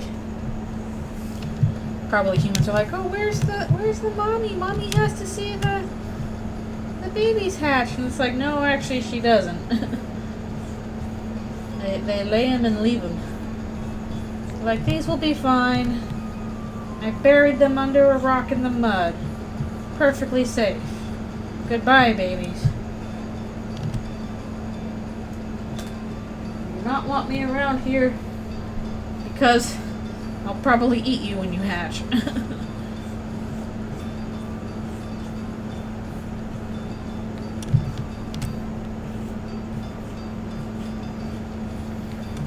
Imagine being a baby reptile. You're hatched and you're just like, huh, okay, I guess this is the world now. Where do I find all the acoustic covers? I've just found a bunch of stuff over the years. So, like, some people will do a lot more acoustic stuff than others will. There's ones for, like, every music genre you can think of. You got your metal and your, you know, techno or stuff you can think of. Yeah, there's some good acoustic stuff. I think this is like a traditional... Oh shoot, I suppose these are on the wrong layers. How many of these are on the wrong layers? Okay, just this stuff. Yep, that's true. It works for them.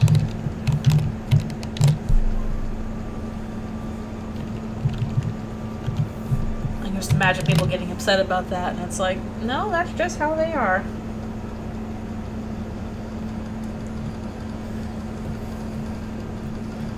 To them, leaving the eggs alone is being a good parent.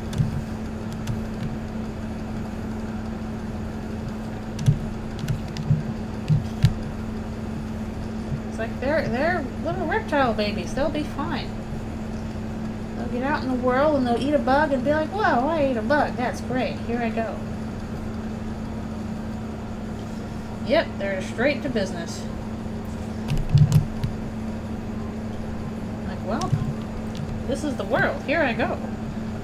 Yeah, humans need like a ton of coaching on it. We need like decades of help. We cannot be left alone. Do not leave a human child to fend for itself. It will not deal.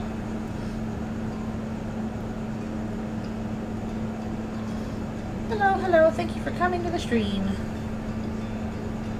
Exactly, nothing wrong with decades of hope either. It certainly worked for us. Every animal has its own way.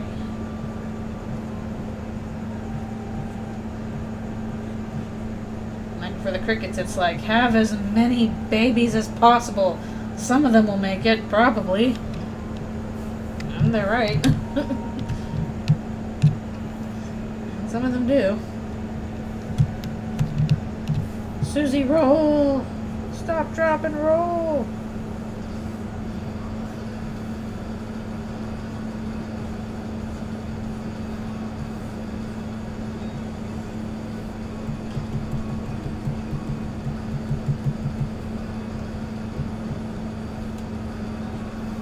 She's rolling along.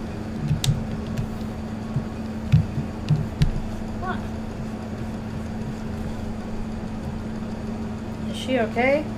She's trying to fight off the things that are attacking her. Trying to get these tasks off her back. Too many tasks to handle.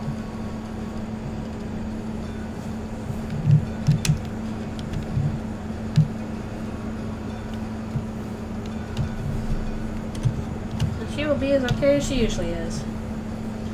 It's always rough. It's like, oh, no healing spells here. Just gotta deal with it. Hard mode. No healing spells.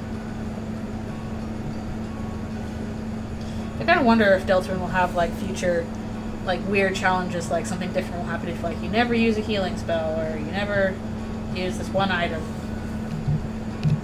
Or speed running techniques.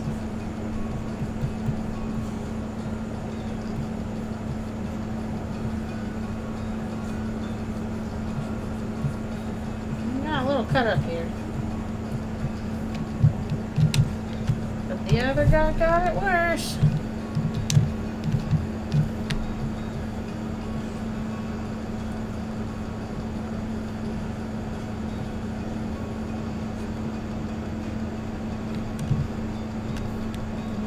Oh, smashed.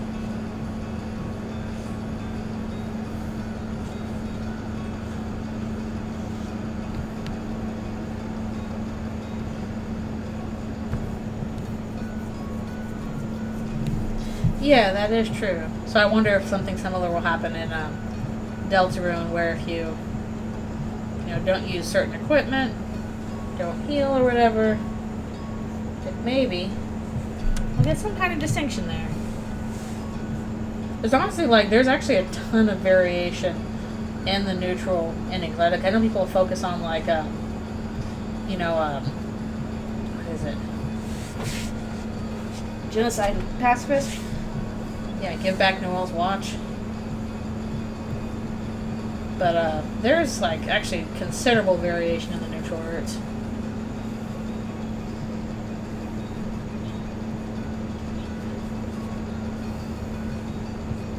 What are you trying to prove? There were honestly some neutral roots where Sans' lines are considerably darker than even the pacifist route or the genocide route. I just don't remember them specifically.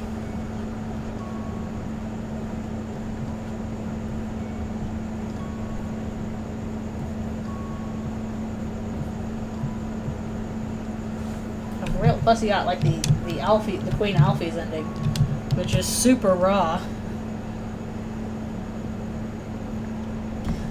super duper dark.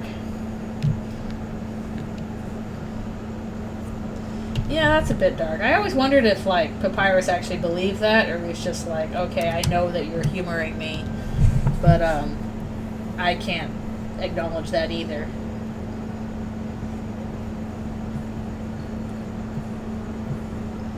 So we're both just going to pretend that that's what happened.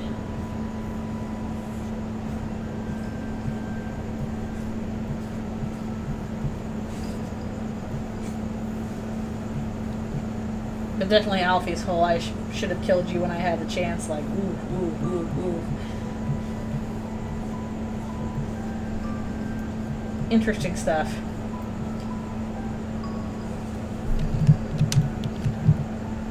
That would be an AU worth exploring, is Queen Alfie's ending.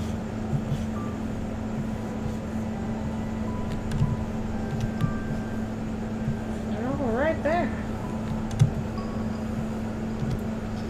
That is true. It very well could. I mean, chapter 1 kind of changed.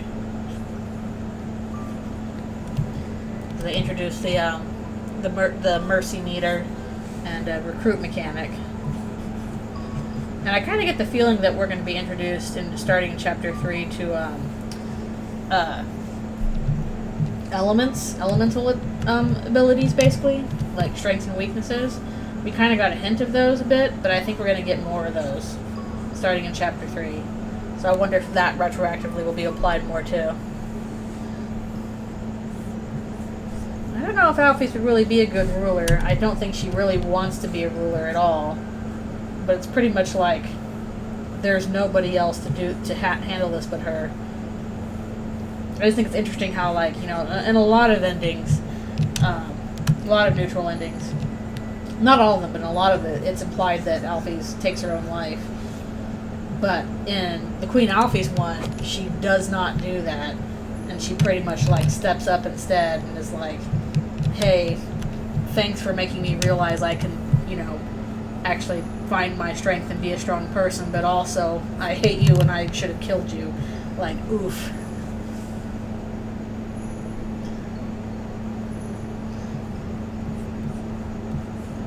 So she might do better than you think. What is my little bro texting about?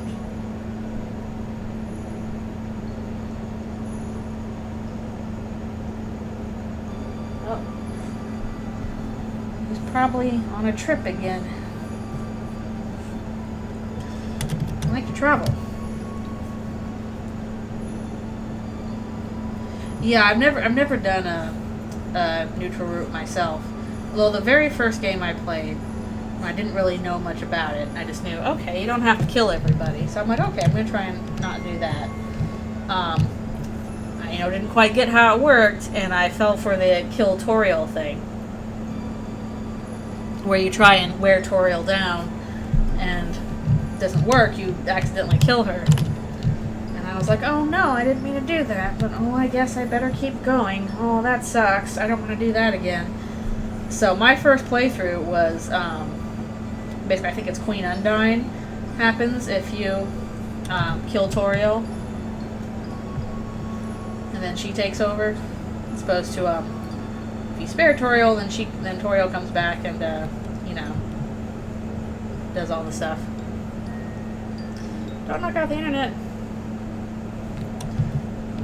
Just early little guys you bump into.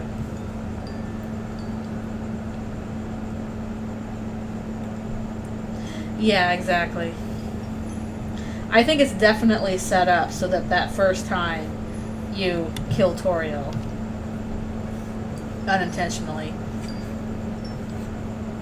and then that kind of can lead you to the option to go back and do it again if you are really like, oh, I didn't want to do that though, I'll try again.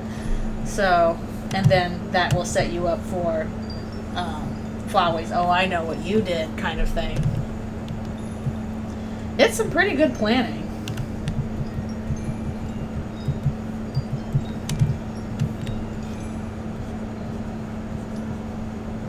It's pretty dang darn good.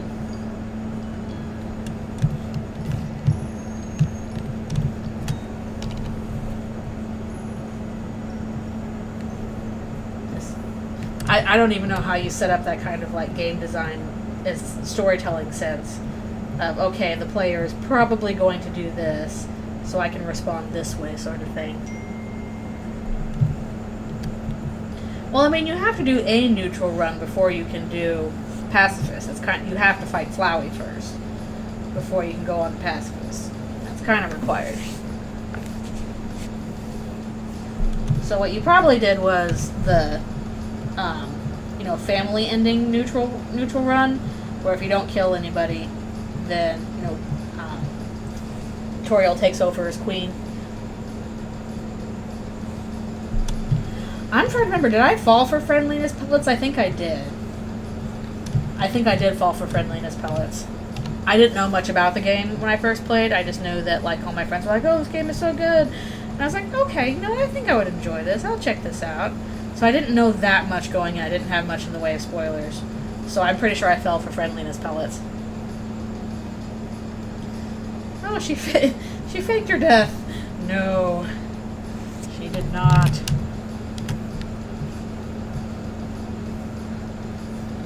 Oh, Toriel. Hey, I was biting your girlfriend here. I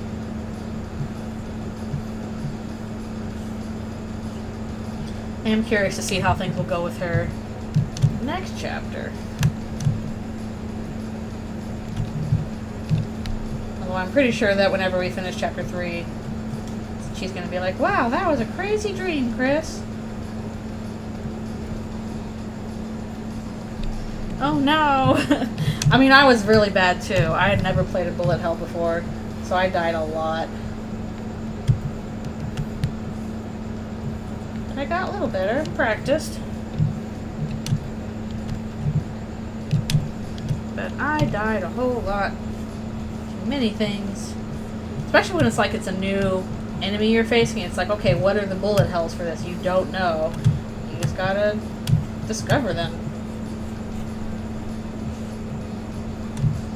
Same true for Eldritchrune, for sure.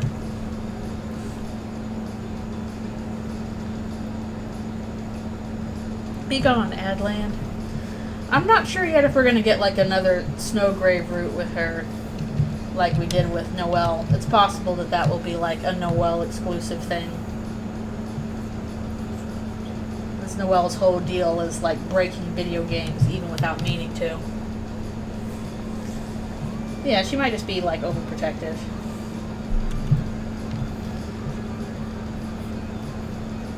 But I'm betting that chapter 3 will have like a lot of like kind of weird mini games and stuff. More so than usual.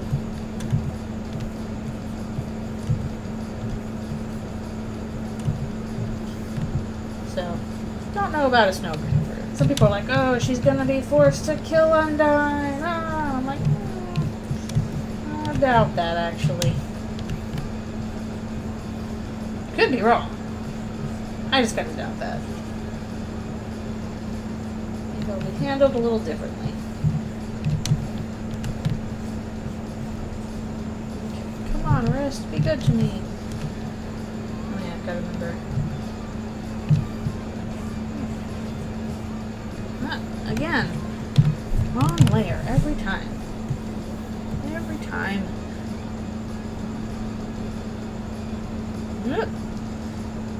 Yeah. Just constant. No, that could be possible. It could be a thing of like she is a secondary party member where you know, you can't really control what she does. Although if she's just for healing stuff, I wonder what Rousey would be up to. So that's kind of his job. Rousey's like, no, my people keep taking my jobs. How am I supposed to fit in? Surely this will not come back and be a thematic issue later. I always like the idea of Toriel doing like, being like a blue mage kind of thing, where she like basically learns other people's abilities and teaches stuff back to you. Because she's a teacher in this universe. And a lot of people are like, oh, she uses fire magic. And I'm like, okay, but cool if she like did like teaching stuff. It wasn't just Queen Toriel from Undertale again. Chris, that's not a toy. Of course it's not a toy, it's a pencil. Toriel, but she throws pies. Exactly.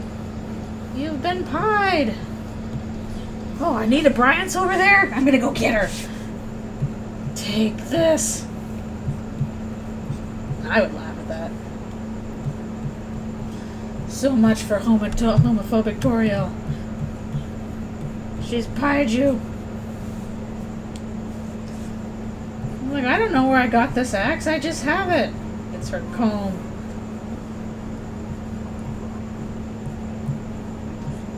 Because it's like, no, it's fine. We're just playing. We're just playing. We're just playing.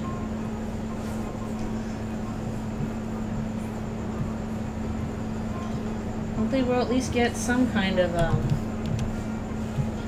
backstory as to what's going on with the Dreamer family.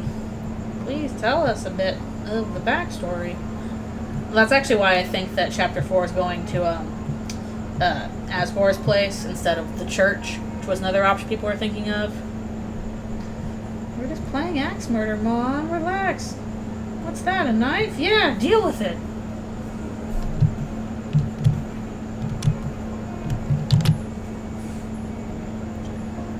We're playing axe murderer in Snowgrave Route anyway. I was like, we are? No! I didn't agree to that. Shoot us. Well, we can do that. That's what their other weapons are. Like if you have the spooky sword, that's a Halloween pencil. The Mecha Saber is a mechanical pencil, which I used to use all the time. I had like a favorite mechanical pencil I've used constantly. The bounce blade is just an eraser as opposed to a pencil with an eraser.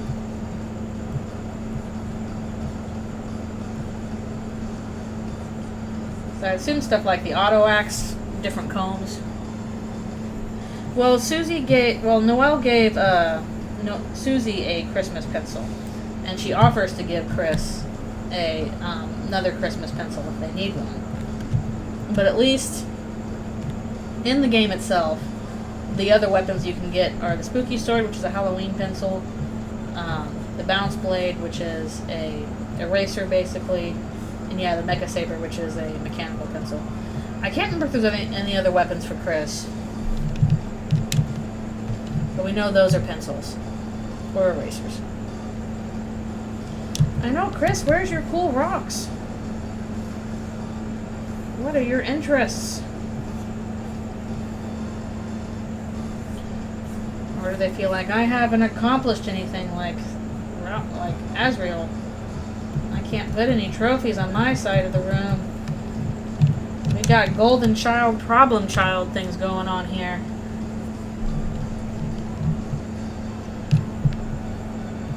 I still like the comics like, have a skibbity day, my child. And Chris just like, oh no. Who taught her that? Chris clearly loved birds because birdcage. Mom, can I have an old birdcage? What for, my child?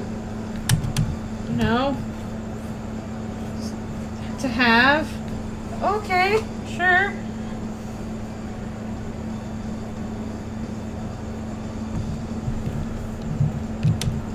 Whatever's in your interest, I guess. You want to tell me about your bird collection? No. Okay.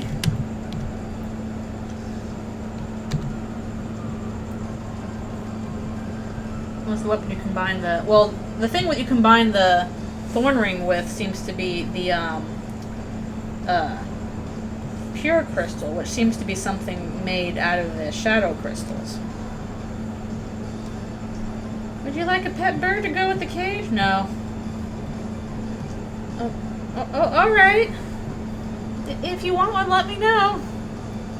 Oh yeah, Noelle would love Hot Topic.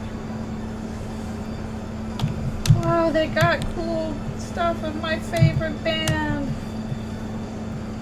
Like what is she listening to in the Spamton sweepstakes on her live journal? It's like, you know, Blood Crushers. She probably likes some scary metal.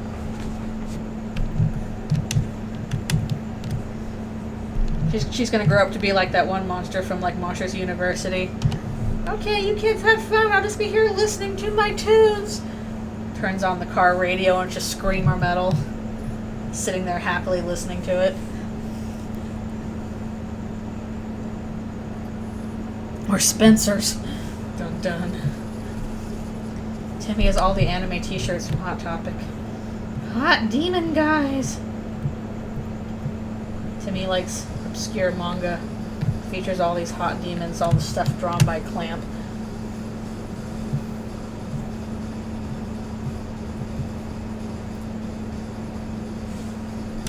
Oh boy, I haven't been in a Spencer's in a long time. It used to be in an old mall I went to in California. I don't think there's one here. Not in the mall here. Conniptions about Spencer's. Child, I don't think this is a good store for us to be in. This is very awkward. If they haven't been to a mall, they've been in hometown. Please tell me you've gone to a mall at some point. Like, there is Hot Topic. There is a Hot Topic in the mall here. But I don't know if there's a Spencer's.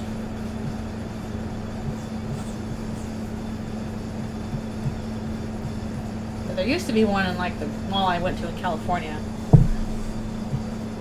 Maybe there was a Spencer's here. I can't remember. But there is a Hot Topic. And, haven't gone in there in a long time. Because I'm old now, and I visit the mall, and I'm like, I'm gonna go to Bed Bath & Beyond to get a scented candle. And some nice soap. Nice hand soap. There we go. I'm gonna go and get a new pair of shoes from Skechers, because I wore the last one every day for the last 6 months, and now they're falling apart. No one has money to buy stuff anymore. Also true. Oh wait, it wasn't Bed Bath & Beyond, because yeah, that did go under.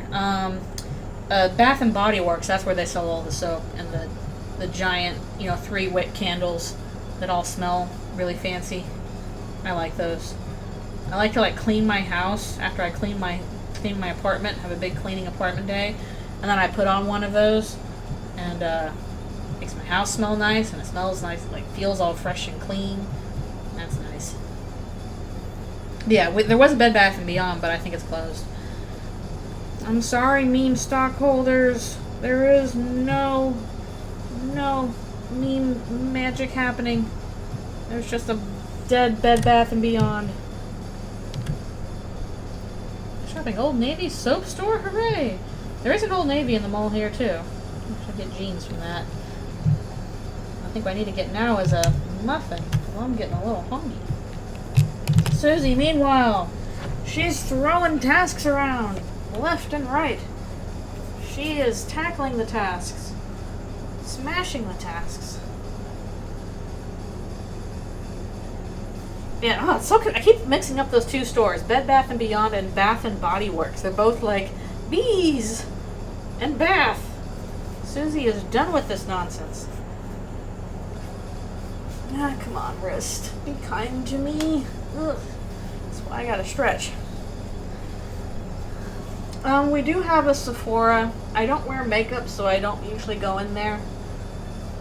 I am really bad at wearing makeup and really bad at accessorizing. So anything that has those, I do not frequent them. That's more stuff to do in my day already. So I'm like, I'm sitting here at home on the computer. I don't really care if I wear makeup. You can just put stuff. I guess as long as you have, it's a batter and can be vaguely liquid, yeah, you can put whatever you want in the waffle iron. Probably good with cinnamon. I know. I had somebody like try to get me into makeup once, and I'm like, but it's hard. I can paint on a canvas fine, but on my own face, Pre-made pizza dough and waffle pizzas. This is like that MST3K sketch. We're gonna make everything into waffles. Waffle pizzas? Sure.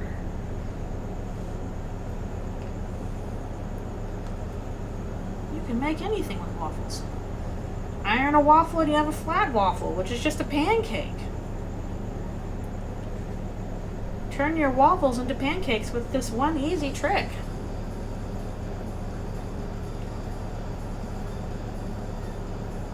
Ugh. Oh, Alfie's here up on your log. She's up on the log. I need to get myself a muffin because I'm hungry. Muffin waffles. Pour the batter into the waffle maker. Now you have muffin waffles. Which sounds like, you know, something that kids would say back in the early 2000s. Muffin waffles, lol, random. You would like it. I like it. I need to catch up on the new seasons. Smash an already cooked muffin. Alright, be right back for one more stretch and all that stuff we talked about. Yelfies.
morning.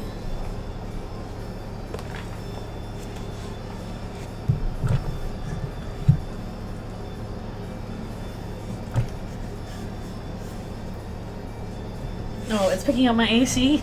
You're hearing my jet engines. Blah, blah, blah.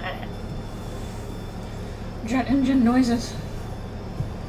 Okay, we are back to this. And one muffin, probably have another one in a little bit. Blah. It's me making the noise of give me colder air, please.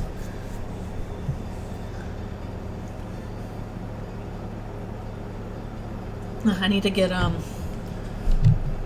from my little brother to access Disney Plus again, because that stopped working. Unfortunately. I was going to watch some stuff. But I've also still got stuff I need to watch on Netflix. I was really mad because I wanted to watch Scavenger's Reign. And I guess it's not on Canadian Netflix because I couldn't find it. I was like, no! Please! I have to use other means. Other very legal means.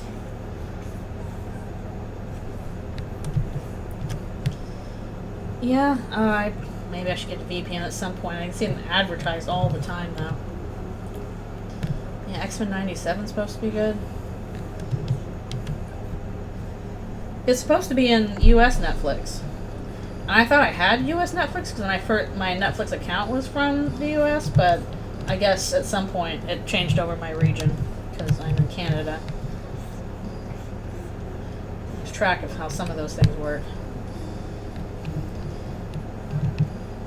I can use a VPN, but like it costs money, doesn't it? It's like extra money on top of what you're paying for your internet.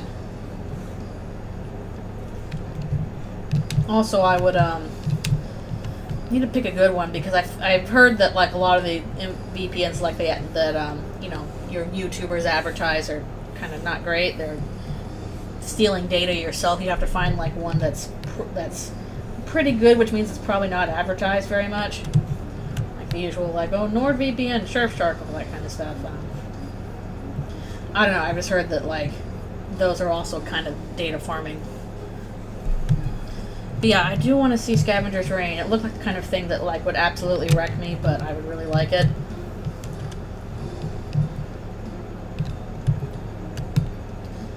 Maybe so. Maybe we shouldn't have things region locked. So stupid. Cosmic horror, alien biology. Yeah, it looks good. It looks really fun, and I love me a good like, hey, we're taking animation as a medium seriously.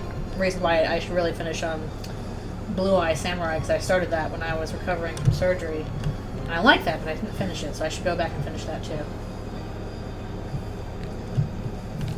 Yeah, even just what I saw of Scavenger's Reign, I'm like, oh, this looks cool. So I'm pretty certain I would like it. They have a no logs policy? Okay.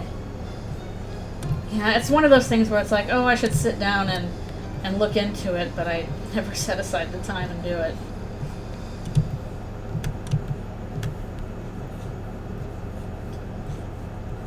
Yeah, I mean, I finally finished Godzilla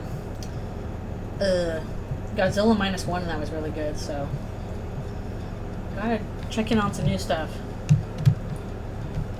Yeah, that's the problem I'm worried about, is that worried that like a lot of the VPNs that like again they advertise security and are not super secure kind of thing, because it's one of those things where you're like, okay, you advertise a lot sort of thing.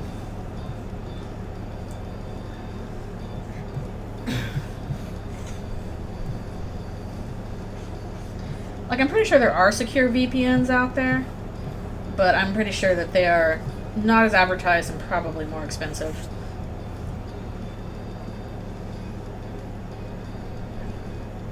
Yeah, it's the vibes. We're not checking anything with your data, honestly. Because if you're not selling data, then gotta make your money some other way. They don't work? That's not fun. That's not helpful. Yeah, the only one I really have is... Well, I also have Nebula. I got that last year. And because I wanted to support some creators I like on that. But otherwise, I just have Netflix. And even then, a lot of what I watch is just on YouTube, because I like to watch my video essays. I'm like, yay, Lindsay Ellis uploaded the Yoko Ono one to YouTube, so I can add that to my playlist. It's a really good one. Oh, shoot, yeah. Yeah, I'm not super savvy either. It's kind of thing you gotta, like, practice with, I think.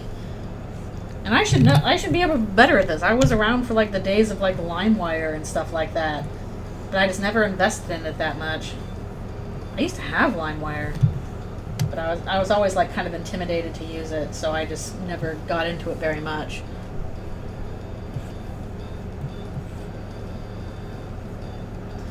Did all the stuff. Yeah, that's useful. You have somebody in the household who can deal with that for you. No, it's just me. And it's like, do I want to take my time out of the day to do this? I don't know. Maybe not. So it's just a matter of setting aside the time for it. That's always the hard part, at least for me. But yeah, I do want to watch that, because that looks really good. Oh no, yeah, definitely don't want to give yourself a virus on that. That's not very fun. Yeah, I think the issue with stuff like LimeWire was because it's like, okay, this is really powerful in accessing a lot of things, but holy moly, it can go sideways wrong easily if you don't know, if you're not careful and don't know what you're doing. Yeah, it's nice to be able to, you know, buy stuff, especially like if you're supporting an indie artist, because it's like, okay, I know this money is going to a developer and not, you know, crazy publishers who are taking all of the cut and then firing everybody. That's most of what I've been playing anyway. Is that Nintendo games. I remember Kiss Cartoon. Is that not up anymore? I think they changed it to, like, Kin Cartoon or something. It's like a slightly different thing. The problem is, like, it's still loaded down with ads. It's kind of dangerous ads. Which wasn't as much of a problem since I was watching it on a Mac, and Mac kind of ignored all that. But, I'm not using a Mac anymore. I'm on a PC. Not as good. Yeah, I really need to get U-Block Origin is what I need. That is what I need to get. I keep being like, okay, once I have some free time, I'll set aside time to do that, and then I forgot.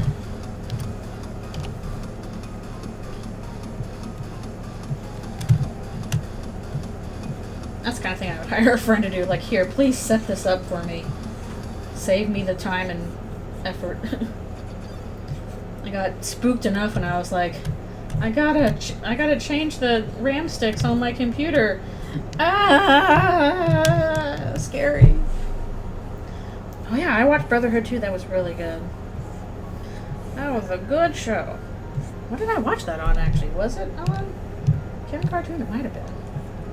I know I watched stuff like Amphibia and Infinity Train on it. Alright, have a good dinner. I gotta make dinner myself eventually. I'll probably make Polynesian ratatouille. It's in like this Disney cookbook. It's basically chopped vegetables and rice, so you know, can't go wrong. Can't go wrong. I feel like this is not correct. I don't know what's going on there. I think that should be the side of their face. Yeah.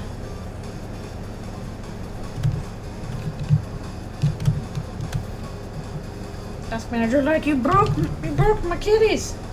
You borked them. Also, what's wrong? Polynesia? Mononesia? I'm pretty sure Polynesia is just the term for, like, that area of islands kind of around like New Zealand and Australia, South Pacific. Because it's like a bunch of different cultures, so probably polys and lots of and niches and actually I don't know what that means. Many islands? Many, I don't know. I guess I have to look it up. So I guess Mononesia would be one island.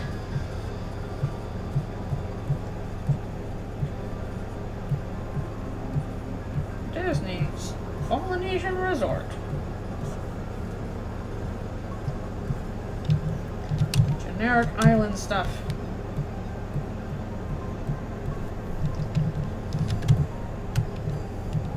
Is that Micronesia? Tiny island. Which sounds like something from Animal Crossing, probably. Would you like to visit this tiny island? There are 5 scorpions on this island. Just 5, though.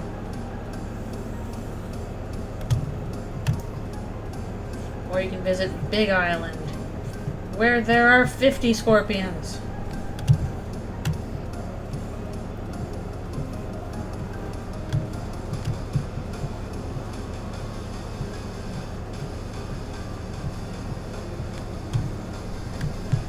I used to do that all the time when that game came out. God, I was like, okay, I'm gonna go island hunting. And sometimes you get like a really good, like you get the gold island where it's like, here's all the gold bricks on this island. Sometimes it was like, Scorpion Island, catch all the scorpions. Oh, I never really watched all of the, Undertale the musical stuff very closely, so I actually don't know, like, the lyric versions. Like, I might have watched them once, and then not paid close attention to them, so people have lyrics in their mind. I don't know them myself.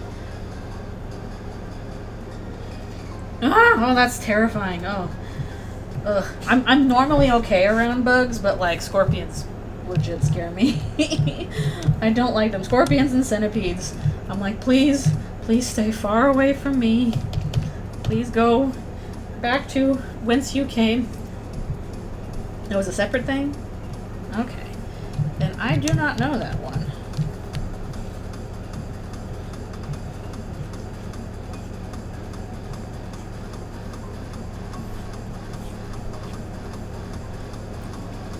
Oh, sheesh. Oh, that would give me the heebie-jeebies so bad. I'd be like, nope, I'm moving. Goodbye. Goodbye. I understand you are important to the ecosystem, but don't be in my ecosystem.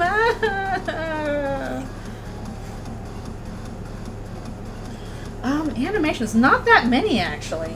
I know there's some, like, really popular ones.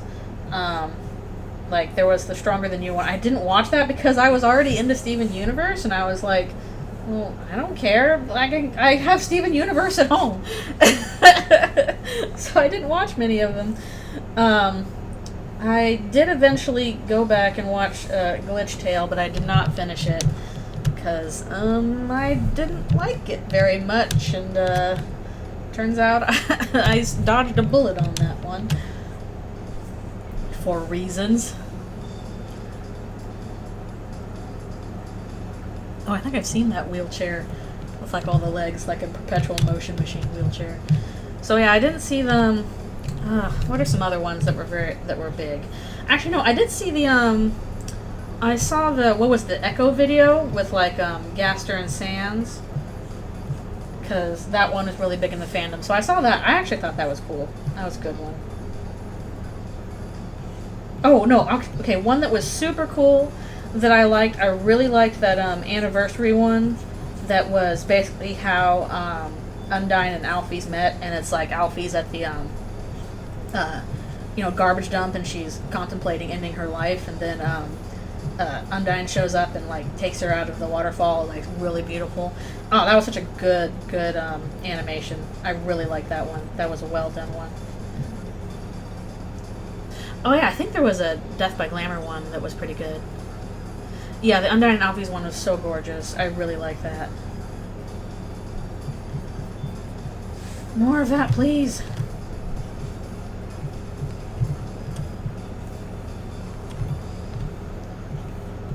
It's like the motion in it was really, really nice. People be so talented.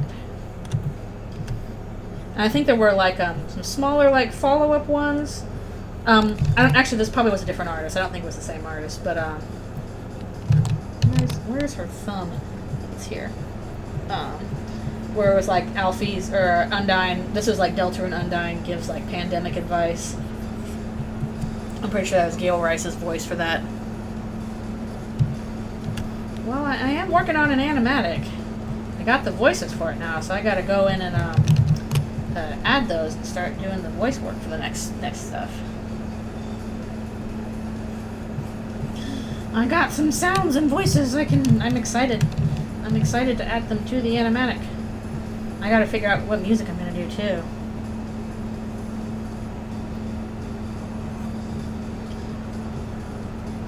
It's like an animatic. I want to do more animatics. I know I can do those because that's what I do for my job. Whereas like actual animation is like, it's such a long process. There really is reasons why you need like so many people helping with that. I'm like, okay, an animatic I can do on my own because I do that all the time. So I'm working on that, and I'm probably humming along to the AC now with my guy. So that is making progress. Yay! Probably not much progress this next week because I'm going to be busy. But I'd like to do more of those.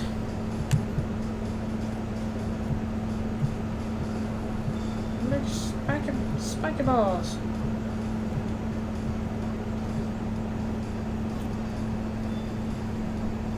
Oh no! I won't let you add music. That's annoying. And hey, it's fun just to try stuff out. It's fun to try a new project and be like, hey, how does this work? And you can learn all kinds of stuff from it. Certainly when I was a kid, we definitely did not have programs for this kind of stuff. Like, when I was a kid, when we were doing animation practice, it was like flip books on paper. That was what you did. You didn't have animation software that was easily available. Like, Procreate came out with something that was, you know, here's an animation program. You can just mess around with that. Crazy. But very cool. I'm glad there's tools available for people now to practice and learn. Oh, that's too bad. But at the same time, it's, you know, like, you don't have to release stuff if you don't want to. Yay, I'm still live. I'll probably be live for another hour or so. I do have to call my mom after this. I promised I would call her. So, I gotta do that. But I can go for another hour. Fortunately, task manager gonna hit them. Gonna go ouch. I was kind of hoping I'd be able to finish all the clean lines for this today, but we're still on page 8 out of 12. So that may not happen. Oh well. Oh well, oh well.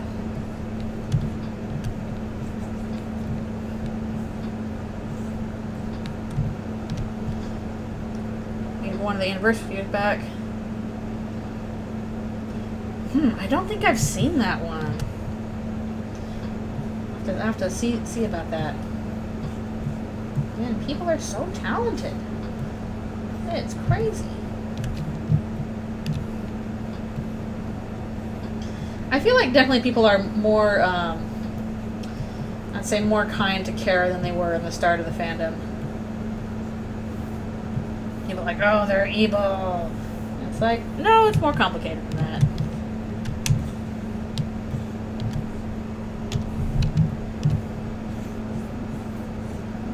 And I think I definitely fell into that trap too. But now, I'm older, and hopefully slightly wiser. Let's think about it more.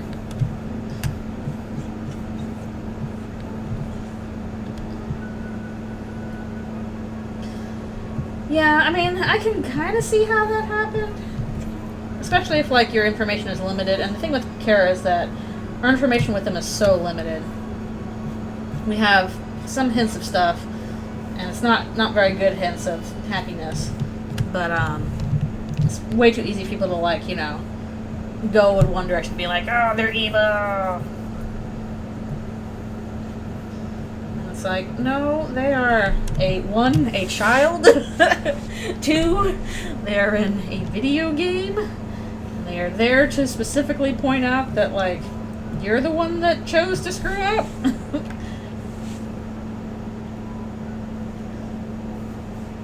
Yeah. Honestly, what I feel like is that the whole them being presented as a demon probably ties into Deltarune more than it is accurate to, like, how they actually are in Undertale. I feel like that's just a slight setup for our relationship between the player and Chris. Because I'm still of the mind that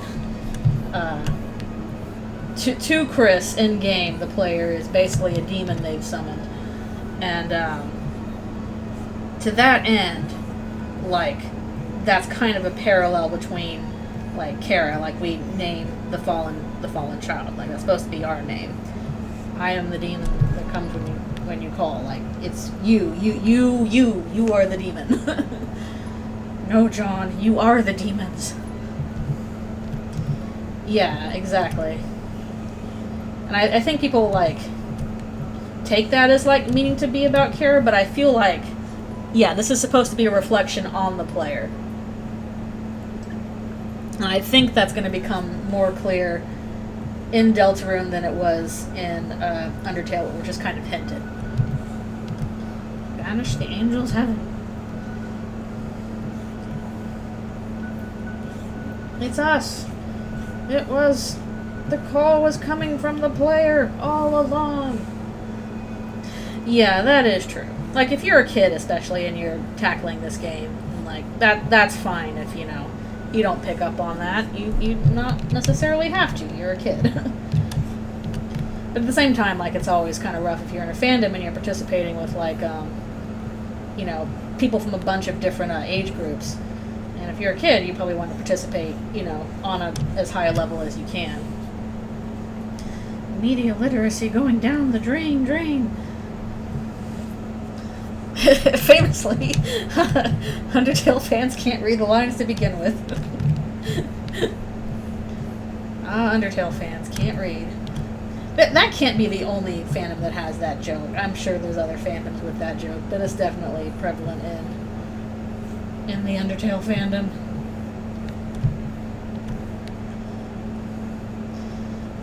Yep, they are definitely, like, if you're a kid, I imagine that, like, Kara left a...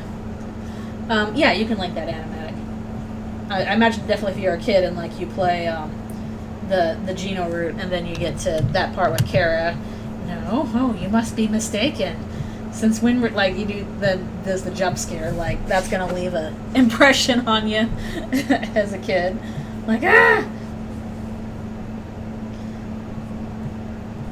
Especially since, like, I think there's a bit of a gap there where, like, Undertale is a response to a lot of RPG tropes that kind of already existed, and if you are a kid playing Undertale as, like, your first RPG, you may not have exposure to those other tropes, so you don't, like, know that what Undertale is supposed to be responding to and in discussion with, basically. So you kind of get a little recursive or whatever and can only discuss it in conversation with itself when that's not exactly what it was intended for.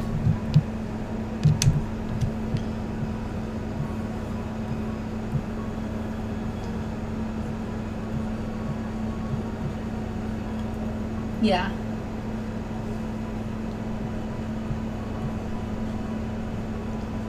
They are complicated.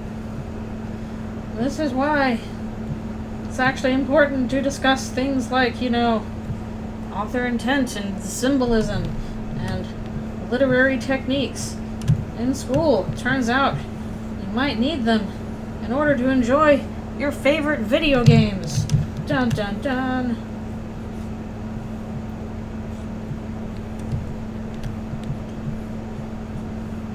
Sometimes the curtains are not just blue. They're blue for a reason.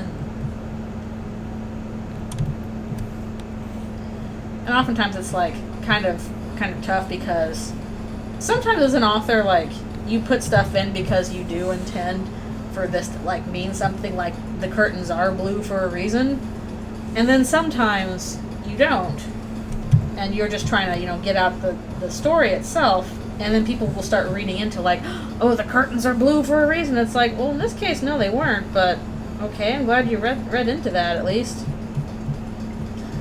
And as a reader or a participant in media, sometimes you don't really know which is which. Like, what is author intention and what is not. Sometimes as an author you're like, well, I didn't intend that, but I wish I did because that's cool. Let's see. Bad flashbacks for Chris.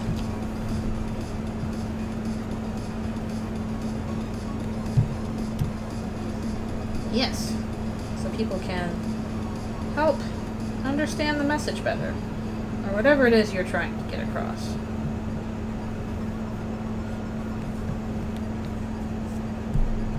You can repeat your motifs with leitmotifs. You're doing music anyway. Which I don't know much about. I just know I like this music, so here we go. I almost wrote 50 times without stopping.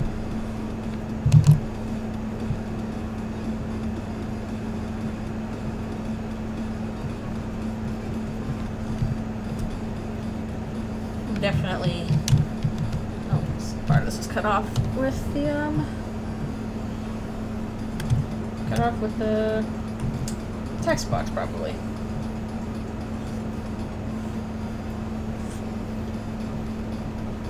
I'm definitely curious to see how meta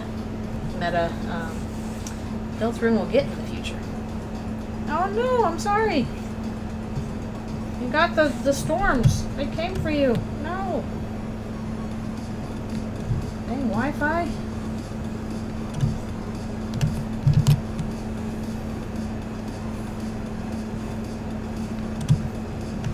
That's not fun.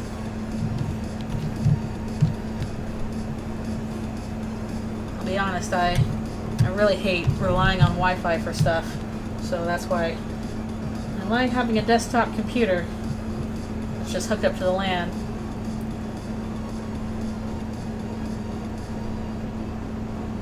Yeah. Well, I can't really come back to this. This is a flashback. Chris does need a good day. Or at least a chill day.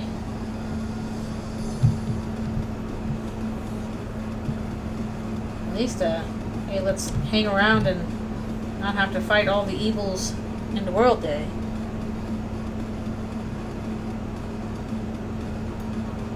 Oh no. Ooh. That's good. Honestly, I should probably update some stuff with my internets. My download speed is pretty good, but my upload speed is pretty low. I should probably change that to increase my upload speed. They do have nice Eldritch monster friends.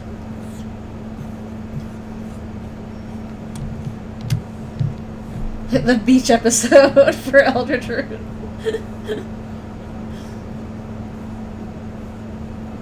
Just don't go in the ocean. You'll be fine. Don't stay out on the sand too long. Don't look into any tide pools. Otherwise, yay, beach! Oh no, don't eat that watermelon either. Yay, beach! Yeah, I'm sorry. Apparently I missed some stuff in Stars in Time. Ugh. That's why I need people to explain stuff to me about that kind of stuff. I'm gonna play chapters 3 and 4 of Eldritchrune, and I'm gonna miss the secret bosses. I know I am. Yeah, this is because this is they were a kid. They were a little kid. This is before they were adopted.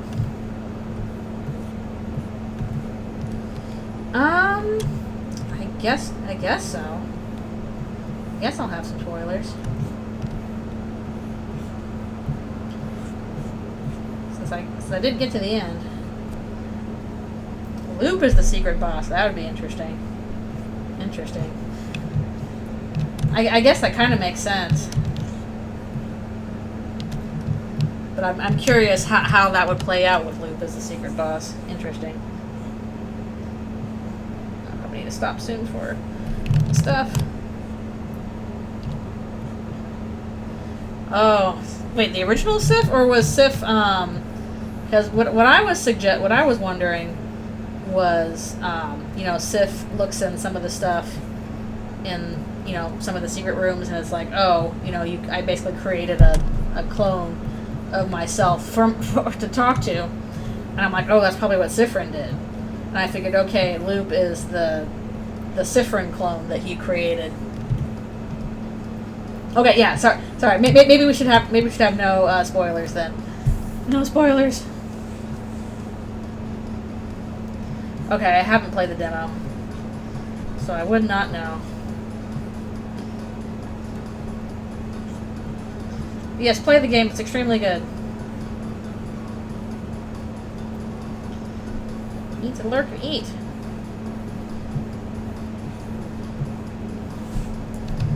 Yeah, you can message me later the spoilers so that won't get too spoilery.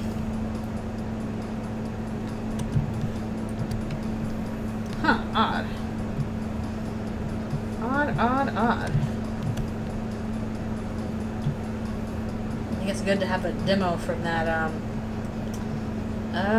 for testing stuff, because goodness gracious, that game probably required a lot of testing.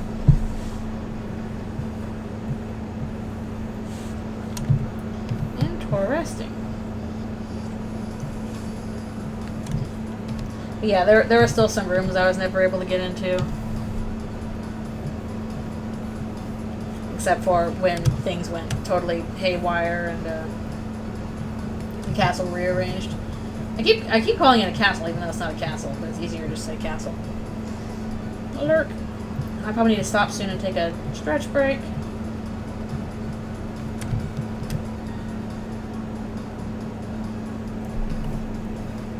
That's cool that it started as a comic and then became a game. That's cool that it went through all those iterations. Okay, yeah, I gotta do my stretch breaks. I'm going a little over.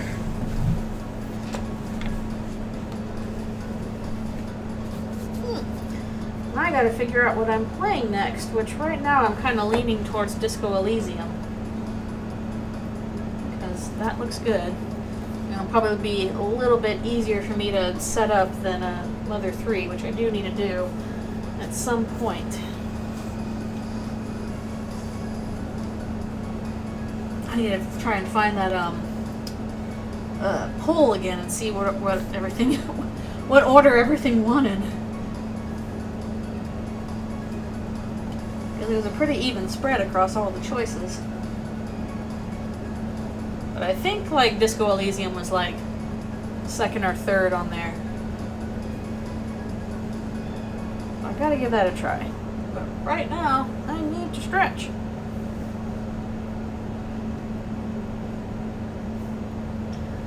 Whew. I'll need to stretch.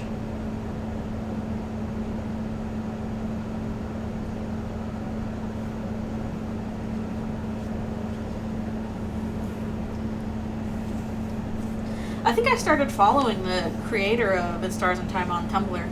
They have very, very cute art.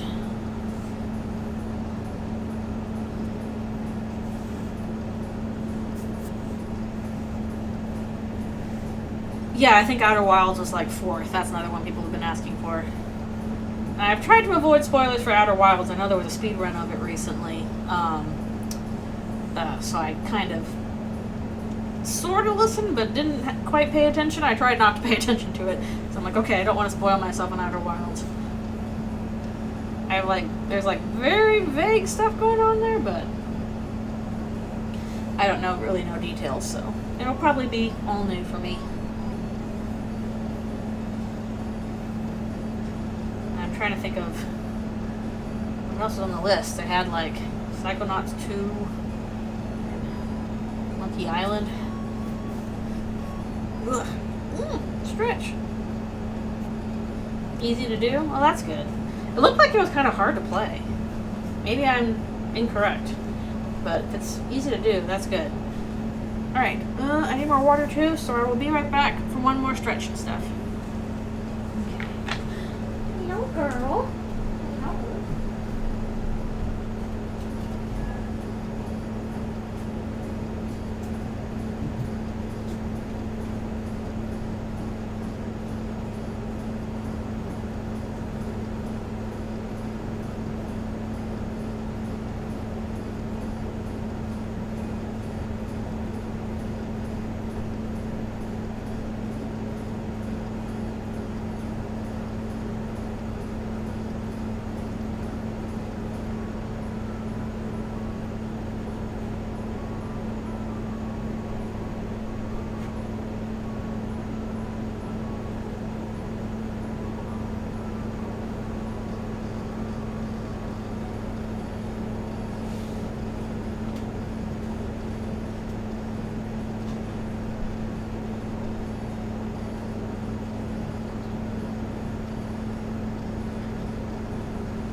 Returning.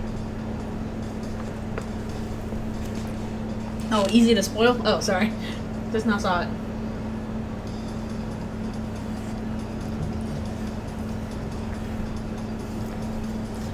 I will say, I never got the impression it was lighthearted, but I'll take your word for it.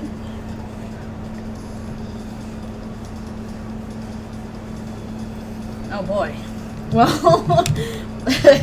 Well, we'll see if I'm smart enough for that, because I very well may not be. I'm sure you saw me with in Stars and Time going through the same doors over and over. Why isn't it working?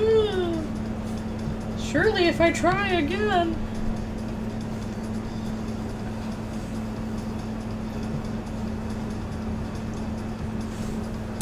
I see.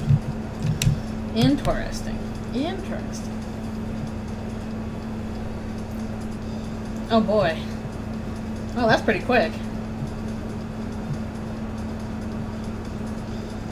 I will try not to guess the plot too fast, but we'll see what happens. Whoa. Oh man. Did that thing again. I don't know why it does that sometimes. Let's open up that again. Cheated on some of the puzzles. Gasp. It's okay. Whenever I play Okami, I always end up cheating on Blockhead Grande, because that thing is impossible to beat unless you cheat. Like, ridiculous. Okay. I'm guessing that's, I'm guessing the reason why I couldn't do that was because I didn't do, couldn't do, I missed some side quest stuff, so I couldn't go back to Dormont after I finished.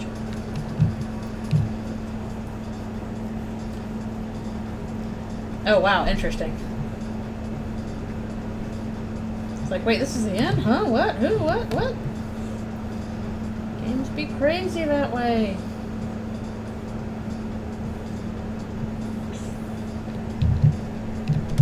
Alright, we need a separate layer for this. Blur. I'm gonna throw the motion blur on here later.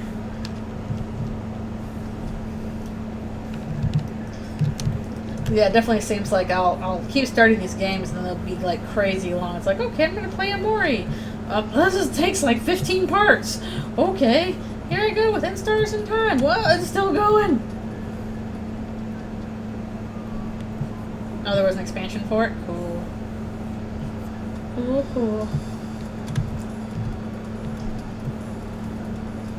I guess sometime I should go back and try some of the other routes and slay the princess, now that there's the pristine cut out. Hope there's a bit more you can do with like the den, because I got to that ending and you can't even like talk to the princess there. Oh, 2024. I thought it was already out for some reason. Crazy. I've been binging the Let's Plays. Yeah, I need to finish Markiplier's play of it. Echoes of the Eye. Really? I got the impression that Disco Elysium was, like, pretty long, but maybe I'm wrong. Cause, like, it looked like a full-on, like, RPG, but maybe it's not that long.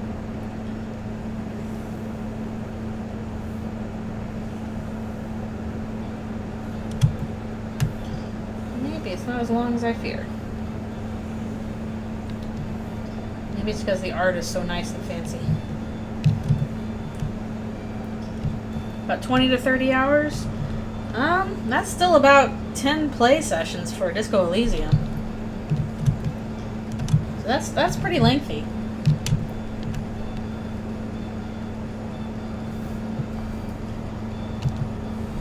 They advertise this being pretty long? Okay. Well, that is one of the ones that went along with Mother 3, and I imagine that's going to take a while too, so regardless of what it is, it's going to take a bit.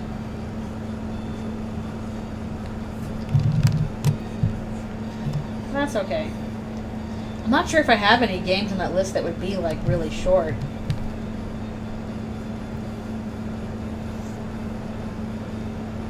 Because, I'm trying to think what else I had on that list in terms of what to play. Psychonauts 2 probably will take me a bit. Don't know how long Stray Gods would, but I feel like that might take a bit. Do I have to find a short? 10 hours or less.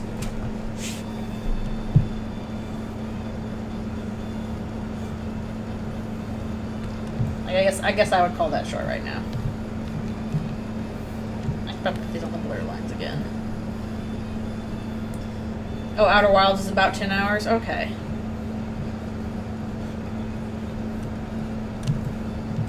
Okie dokie. Yeah, I've definitely been ending up in like 30, 40 hour games.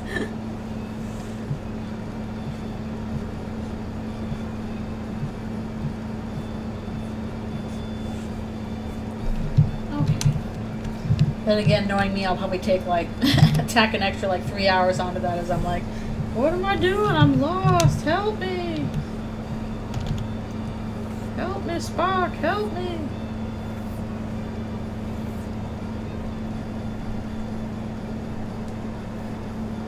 Yeah, I guess it explains how it depends on how exploratory you are.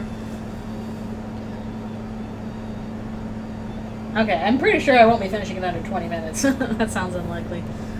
Unless I just totally stumble onto something that I was not meaning to do.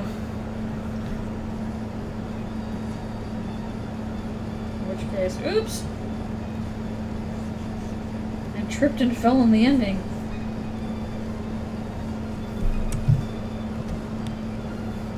Part of me wants to play the game Exit 8 just because I saw a Jacob Geller video about it. And I'm like, oh, this looks really, really cool and really scary. But, I don't know if it'd be very good to stream. Basically, intense Simon Says, kind of. Jump straight to the ending. Whee! Well, I would not know where it is, hopefully, so. Then again, how long was that, speed run for Outer Wilds? I don't know if I don't think it was 20 minutes. Maybe they were doing extra stuff for it. No, the thing that they did with the speed run is they did it like shipless, like they didn't use the ship ever. Which I guess is kind of weird.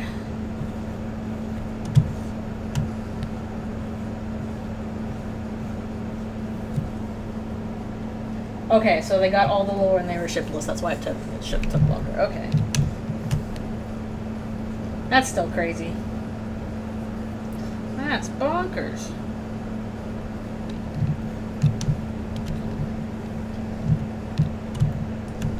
I still loved the run with peanut butter. Everybody's like, yeah, the dog can play baseball. It was so good. It was so good. Everybody's so impressive. I liked peanut butter. Okay, I need to do some special lines over here. Of course, the Undertale Yellow one was very fun to watch.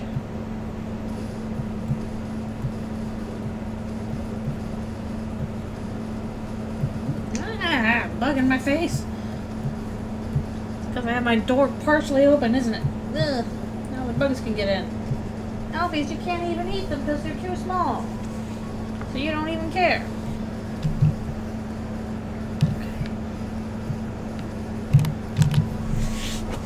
I know, Chris got hit in the heads.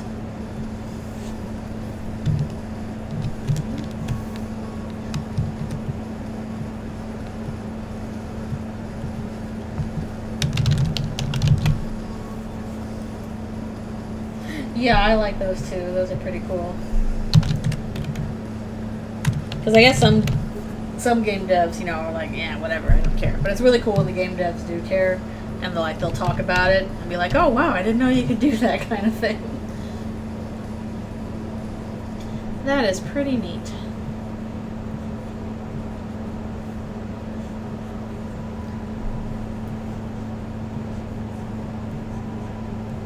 I don't know, there's even like some games that kind of lay in options for speedrunners. It's like, okay, this is not something that most people are going to use, but somebody might use it.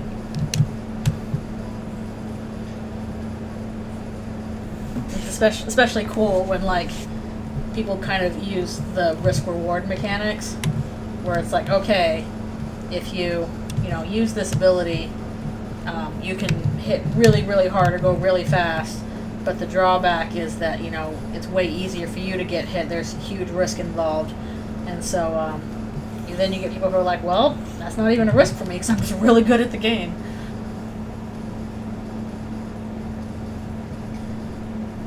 Wait, you did getting over it in 15 seconds? Holy crap.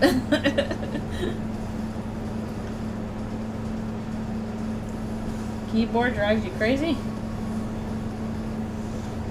I might need to replace the dongle from my keyboard or something. The mouse and keyboard have been acting up lately. I'm not sure what it is, except for, I guess, the dongle. Because I replaced the batteries in my mouse, and it's still occasionally being annoying.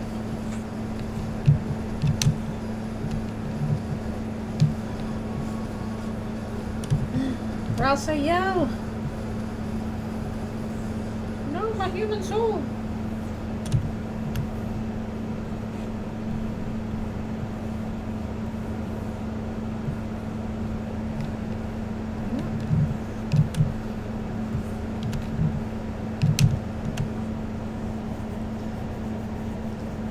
Story of Undertale. I will say I have not watched any of the Story of Undertales or Deltarunes. I'm sorry, I haven't seen them. I'm just like, I think I'll skip out on these. Sorry.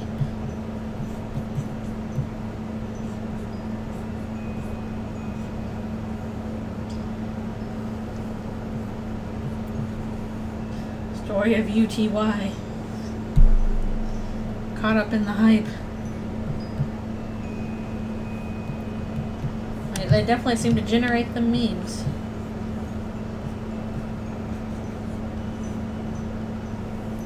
Oh, I mean, I don't know what the other ones are, but I know that, like, Story of Undertale is like a bad romance parody of the very awkward character drawings.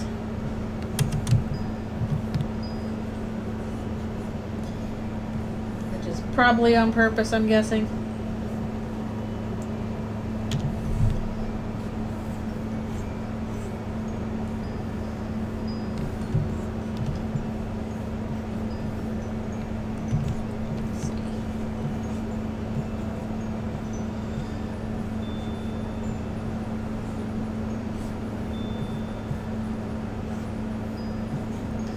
I often feel like so left behind on some fandom stuff that like people are really into, and I'm like, I'm sorry, I haven't seen that. I'm sorry. Like, I have not checked out the Staggering Winds ARG at all. All the friend inside me stuff, and I'm like, okay, but why did you try and dox Toby over this? It's not cool. Come on. Please just enjoy your fan stuff without being weird about it. It's not hard. I mean, you can be weird, but there's being weird and then there's being, like, you know, kind of malicious about it.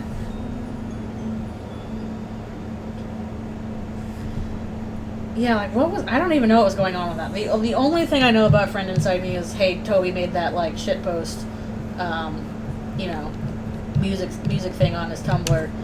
And everybody's like, oh, this ties into Deltarune. And I'm like, maybe, but maybe not. I guess we'll find out. And then I guess there's an ARG going on Twitter, and people said, oh, it's secretly Toby, and it's not.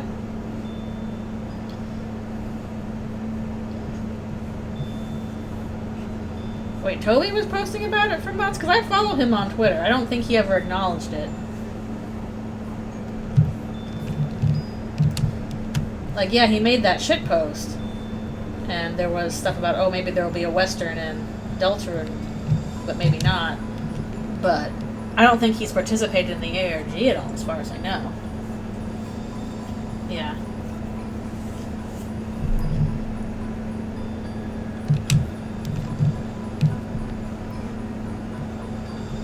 So, I mean, it's cool that people like have an ARG and stuff like that. Like, that's fun, but I get a little worried when people are be like, this secretly means that Toby is doing something. I'm like, he's made it pretty clear, like, he only does stuff through the official channels. He's not going to pretend to be somebody else. Did we learn nothing from the, you know, annoying Inu thing when people made a bunch of fan music, and it's like, oh, Toby released this early. It's like, no, this was fan music. It's good fan music, but it's still fan music.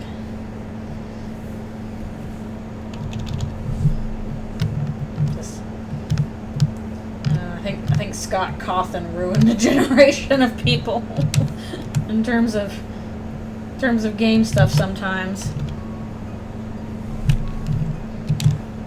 Toby would totally do that. He's such a troll. It's like, he's really not.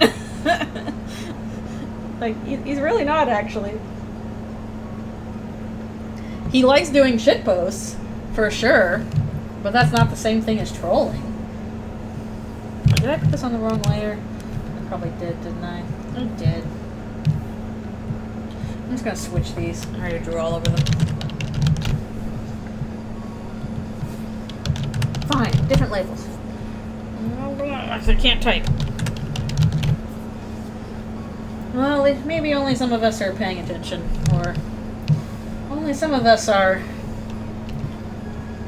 I think it's like people really, really want, you know, oh, I really want to be the one to figure stuff out. And it's like, but you're kind of chasing puzzles that aren't there. Or at least not attributing the puzzles to the correct people.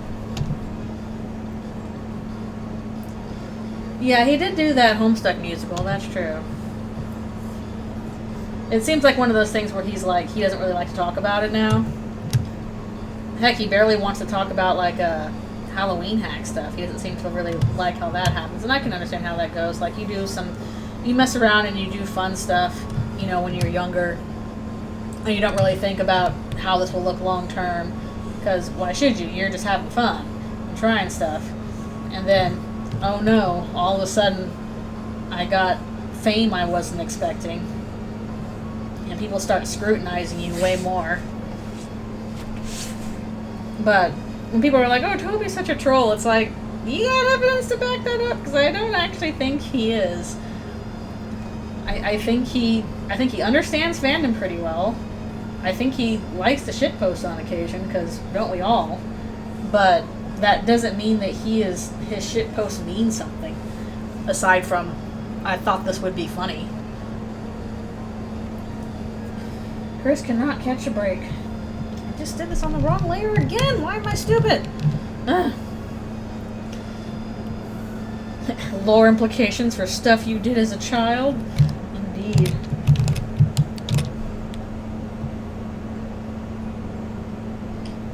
Yeah. Based on who? You don't know that. Oh, so silly. Yeah, Chris got an ouchie on the head.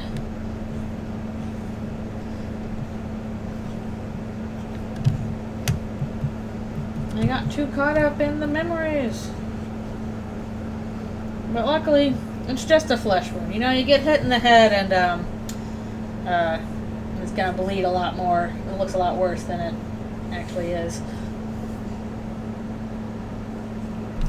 Confirm Matt's theory. Okay. Meanwhile, Susie crushing it.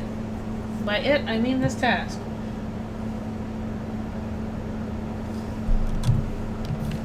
Nothing important in the head. Brain? Nah, don't need that.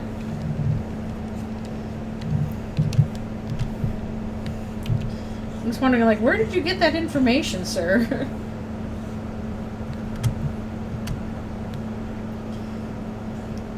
Yes, she should be crushing this city in Chapter 3.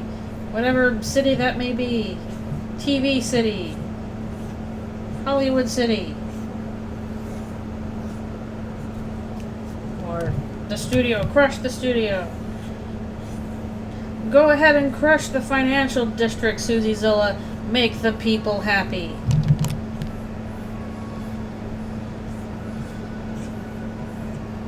He's like, oh, I will.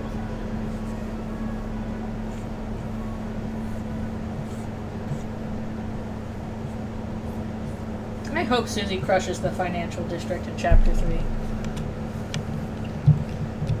That would be great.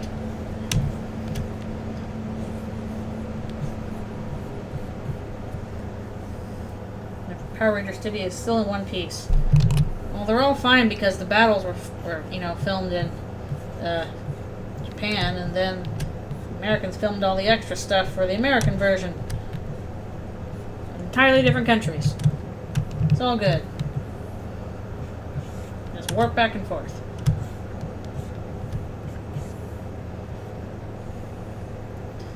Oh, are they rebooting Power Rangers?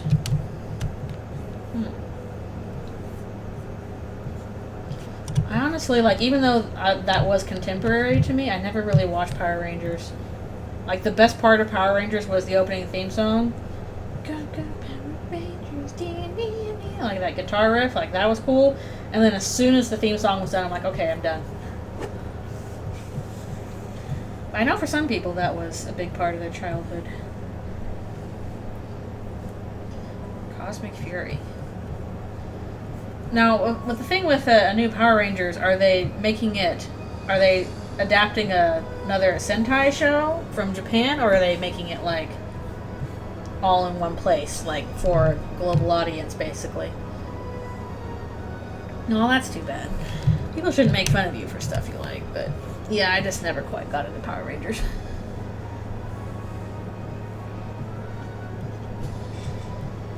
Like, it wasn't great quality, but it was also, like, imported and weirdly adapted.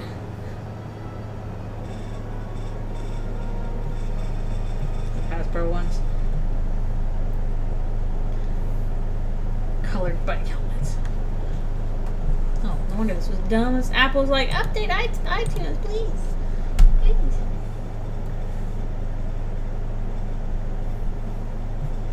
Yeah, you gotta have good themes for that. But, I'm pretty sure the ones that were on when I was a kid was the original Power Rangers. Well, maybe they had, like, a different show, but I don't know the difference between them. That's an effective motif, to be sure. Everybody remembers that one. It definitely got the job done.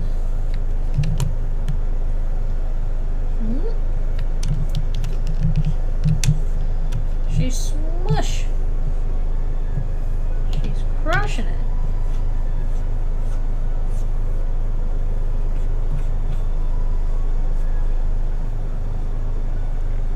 Yeah, they don't want to overuse it.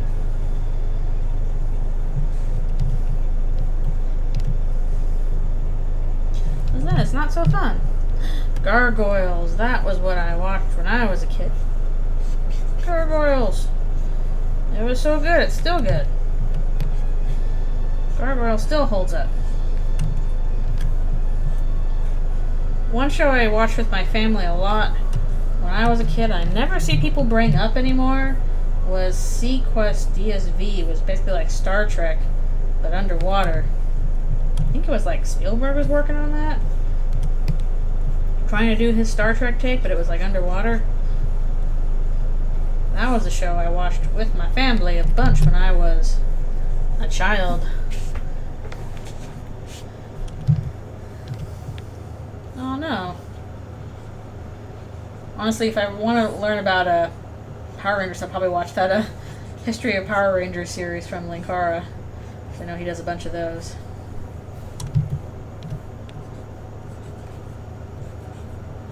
History of Power Rangers. Oh yeah, I think a lot of kids back then liked Jonathan Brandis. He was the hip, young kid on the boat, on the submarine. And he was also a computer genius, so of course, you know, yeah, all the kids liked him. Oh boy. Oh no.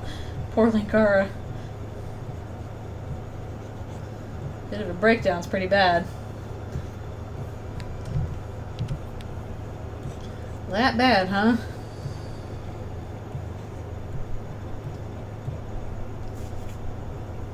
Yeah, I can't remember what movies he was in. I know he was in like some kind of a movie with Chuck Norris.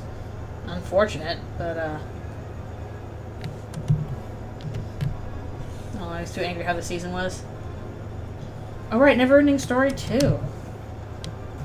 I guess they replaced the original kid, the original Sebastian. He was like a little older by the time he did Sequest, though.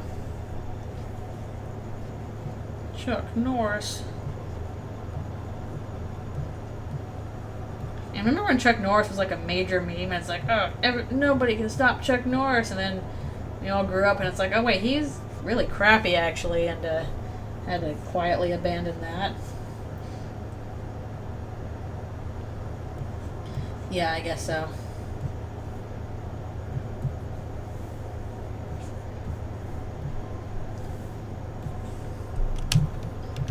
And to quietly abandon that. That's definitely a tough part of franchises with kid actors. It's like they grow up kind of quickly.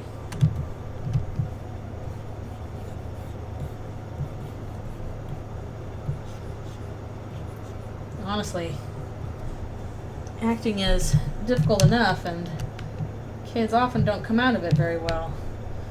Because people be exploiting them. And it sucks. You gotta be really careful. Yeah, that's 6 years apart. It's gonna take a while. Man, I remember being all worried, like, man, are they gonna replace Haley Joel Osment for Sora in Kingdom Hearts? Because he's growing up, he's not young anymore. And then it pretty much became like, I guess he hit puberty in between 1 and 2, and it's like, nope, we're just keeping him. He's gonna voice Sora as an adult, and that's fine. You're gonna deal with it.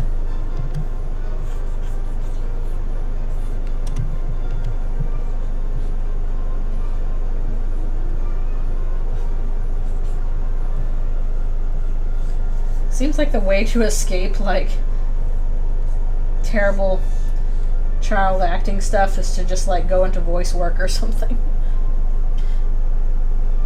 Yeah, Haley Joel Osment voices Sora. He does. Yeah, well, you know, singing's a whole nother discipline.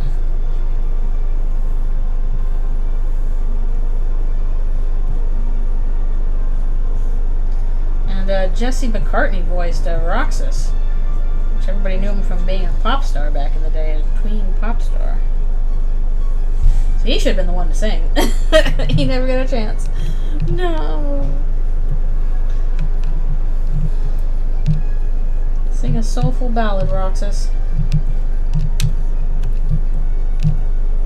Yes, and Ventus. Oh, good grief, I did this on the wrong layer again. Why do I keep doing this to myself? I need to pay better attention. So I can copy-paste this. Pay more attention to what you're doing.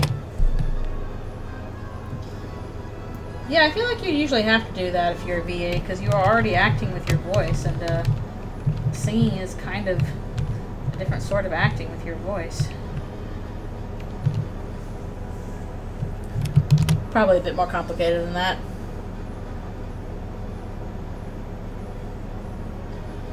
You see any pirates? I don't see any pirates.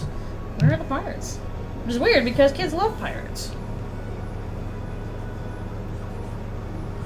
Disney certainly tries to sell them on that anyway.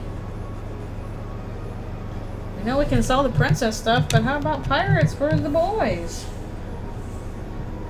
Flamin' hot pirate flavor for the boys. And I get Smash. Sanctuary is good, but I do like me simple and clean the most. You reckon kids would like real pirates? Depends. Some kids might like real pirates, actually.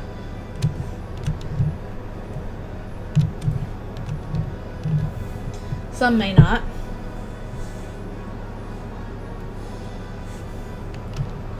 So they did both pirates and ninjas, but also neither? What is the point?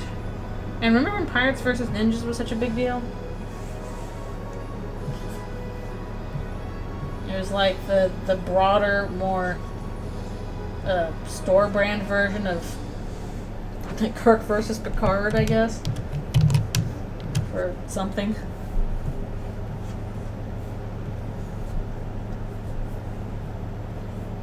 Okay, I'm gonna go until 5 o'clock, I think. Then I gotta take a break and call parents. The birth of power scaling could have been.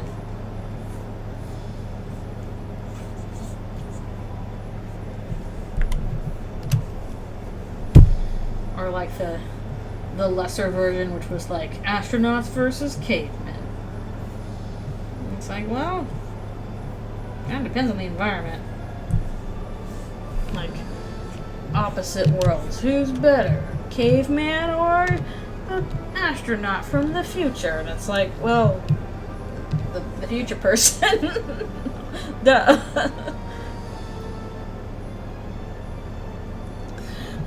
I like the original Simple and Clean pretty well. I like both versions.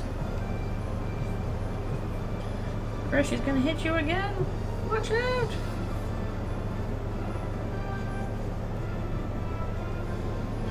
Look out!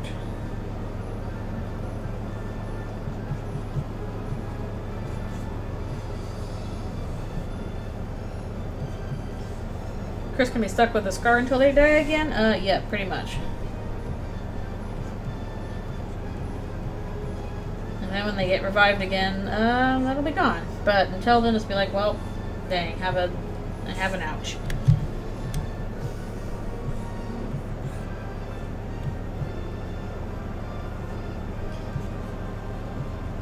Just got an ouchie on the head.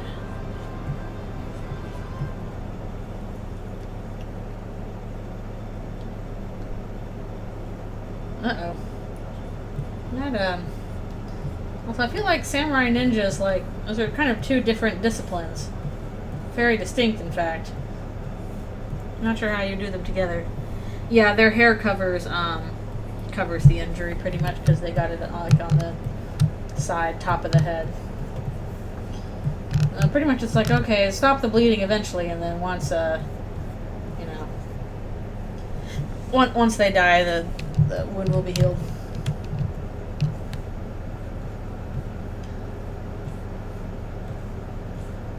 Forgot something there.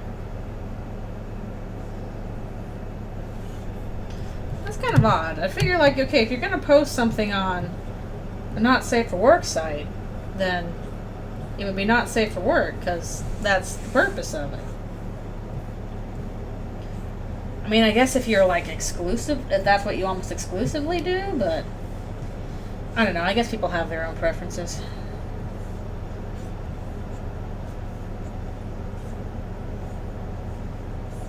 But I don't know. If I was coming to a not safe for work site, I think what I'd want to see is the not safe for work stuff. That's why I'm there. But I wouldn't know about that because I don't really go to those. Heck, I'm not even sure where they are these days.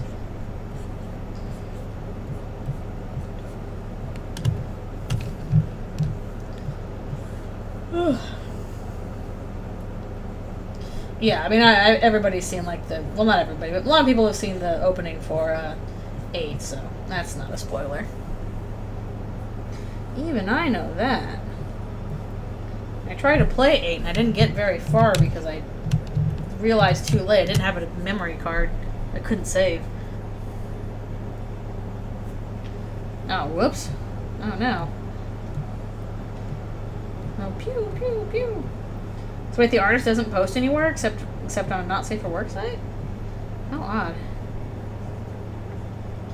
Maybe they just think it's too much work to maintain multiple presences?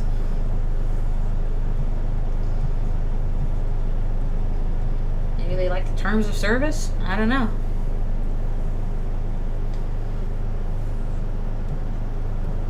They could have called him a Teenage Mutant Ninja Turtle. Mutant Tootin' Teenage Needle Teedle Ranger. Yeah, I don't really count 4chan as like a site for that kind of thing because that's moving all the time. So it's like, oh, you want somebody to see your stuff? And hope somebody screen caps that. Otherwise, goodbye. Plus, it's like anon, so not exactly great for people finding you again.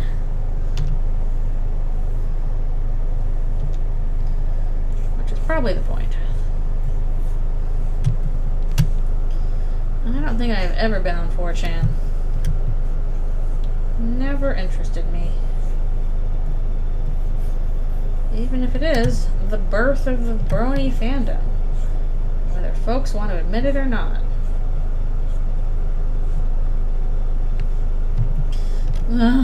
Here's my work. 404 page. But please.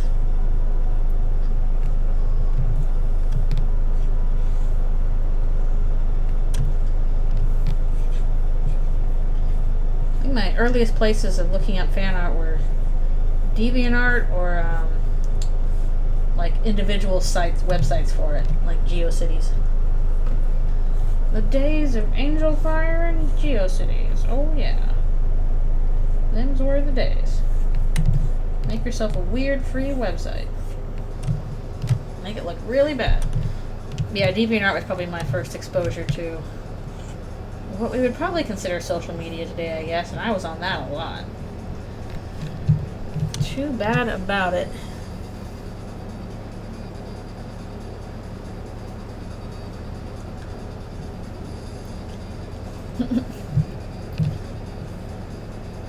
I am old enough that I remember the days before the internet. If I wanted fan art, I had to make it myself. That was how I did it. Was I gonna see it? No. Here's me, age 10, drawing scenes from Star Wars, but with the Lion King characters, because I didn't know how to draw humans and I didn't want to learn, which ended up not being smart. Bonzi Buddy. I did watch a video recently on that, what was it? Not an ARG, but like a game with like kind of the horror take on Bonzi Buddy, with like that little axolotl guy, and then he starts taking over your computer. What was that called? I forget. It was basically like, what if Bonzi Buddy, but evil?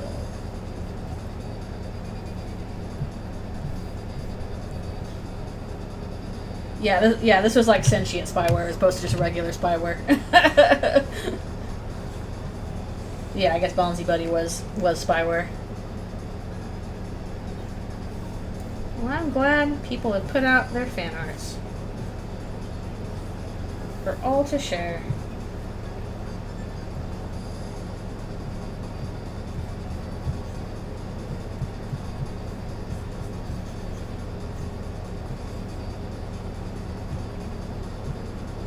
It's just like, I'm bleeding, but it's fine. Here I go.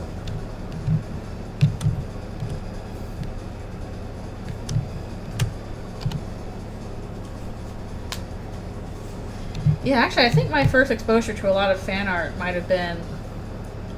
So definitely not when I was a little kid, because we didn't really have computer stuff back. We didn't have the internet. Like, we had computer stuff, but it wasn't really online very much. So, maybe a little bit in middle school, start of high school.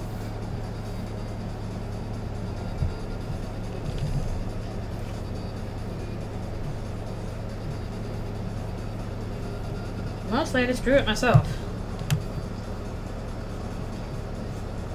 Yeah, when did I have proper internet? It was probably around 13 as well. 13 or 14.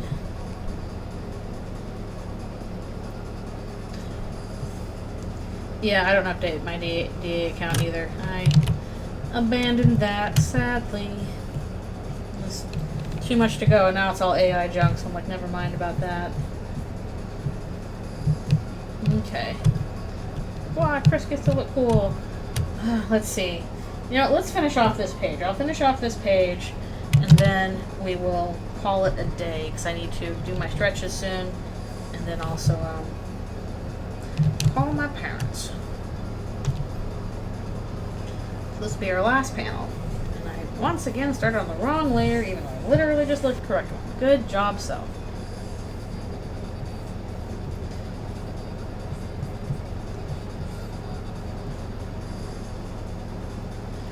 Good place to hide things? I don't know. Maybe? I mean, I think some people still post there. It just hasn't been me.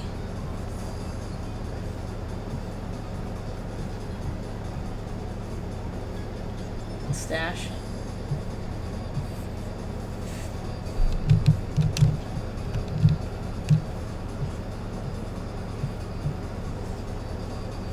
Yeah, I post art on Twitter. I post art on Blue Sky. And I also post stuff on my Plurk. Plurk is kind of like my secret spot of like social medias I like. Yeah, the thing with posting art on Twitter and Blue Sky is I feel like it's kind of designed separately for stuff. Like, it's really good for, like, you have a singular piece that, you know, just really pops off. Like, you know, one piece, but like a continuous stuff, like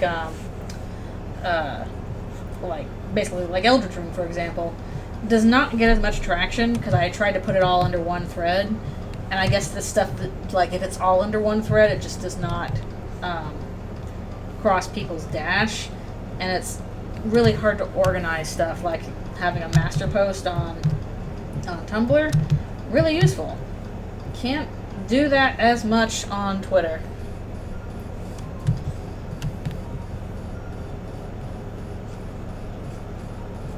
I don't know if there's much formalities to it. Definitely because your word count is limited. Probably not much of a description to it. Yeah, Eldritchrune is on Twitter. I do post it there. So, some of the stuff I have separate, I've tried to keep all of like the character art and the comics in one singular thread. But I've noticed that definitely that stuff doesn't get as much traction as when I post it separately. But it is on there. Yeah, master posts are useful. Often because I have to go looking for stuff and I'm like, where did I put that? Oh, I put it over here.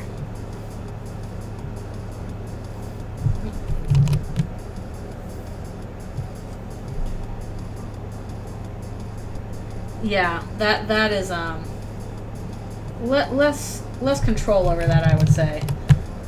Because I've had like stuff that I did not care about just like, I don't know, pop off somewhere and just like totally blow up, and then stuff just like go completely forgotten. I think it's a lot more algorithm based.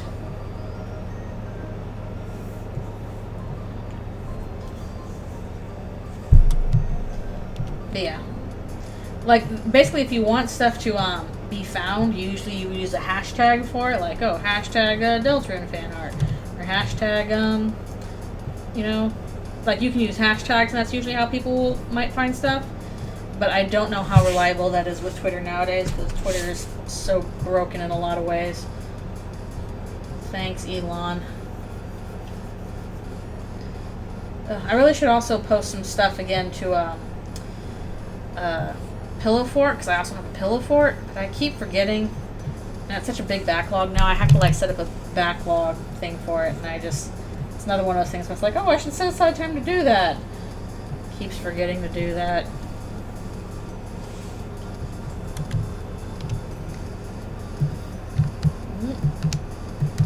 I keep forgetting.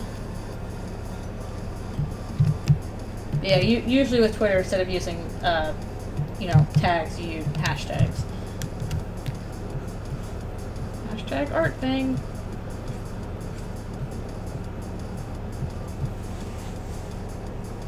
But it's not super conducive for long-running, like, months apart thing like Eldritchrune, unfortunately.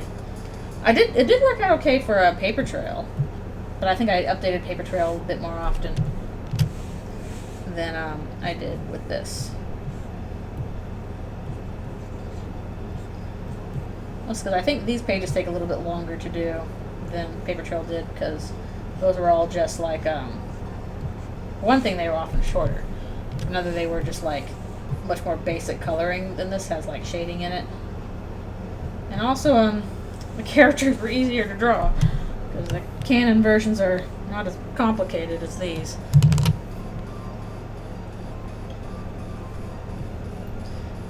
Oh, are they posting one on Twitter? It's hard to keep up with.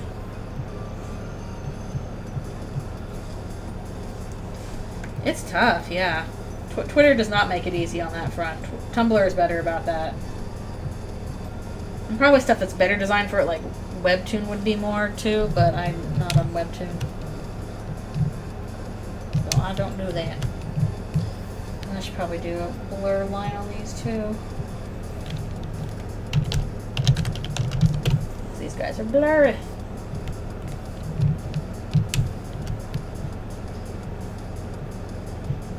Yeah, I need like one of those RSS feeds where it's like, here's a thing of all the websites you follow that are updated with like new stuff on them. I need the RSS feed. I should probably try and use one of those once, because I started following Runaway to the Stars because I really like those alien designs for that webcomic, but I keep forgetting it exists until I go back to that tab and I'm like, oh yeah, Runaway to the Stars is great, and I just catch up on the pages then. By the way, if you haven't checked it out, please check out Runaway to the Stars. Really good sci-fi stuff.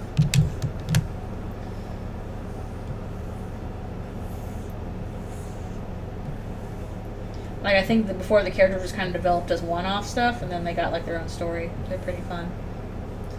It is a webcomic, a sci-fi webcomic about, from what I can tell, just like a future thing where, you know, humans have made contact with some aliens, and it's about a centaur alien on a, like, junkyard outpost trying to figure out stuff because apparently she was abandoned as a child.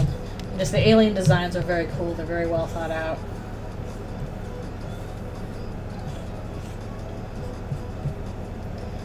Fun little sci-fi futuristic stuff with cool aliens. Yeah.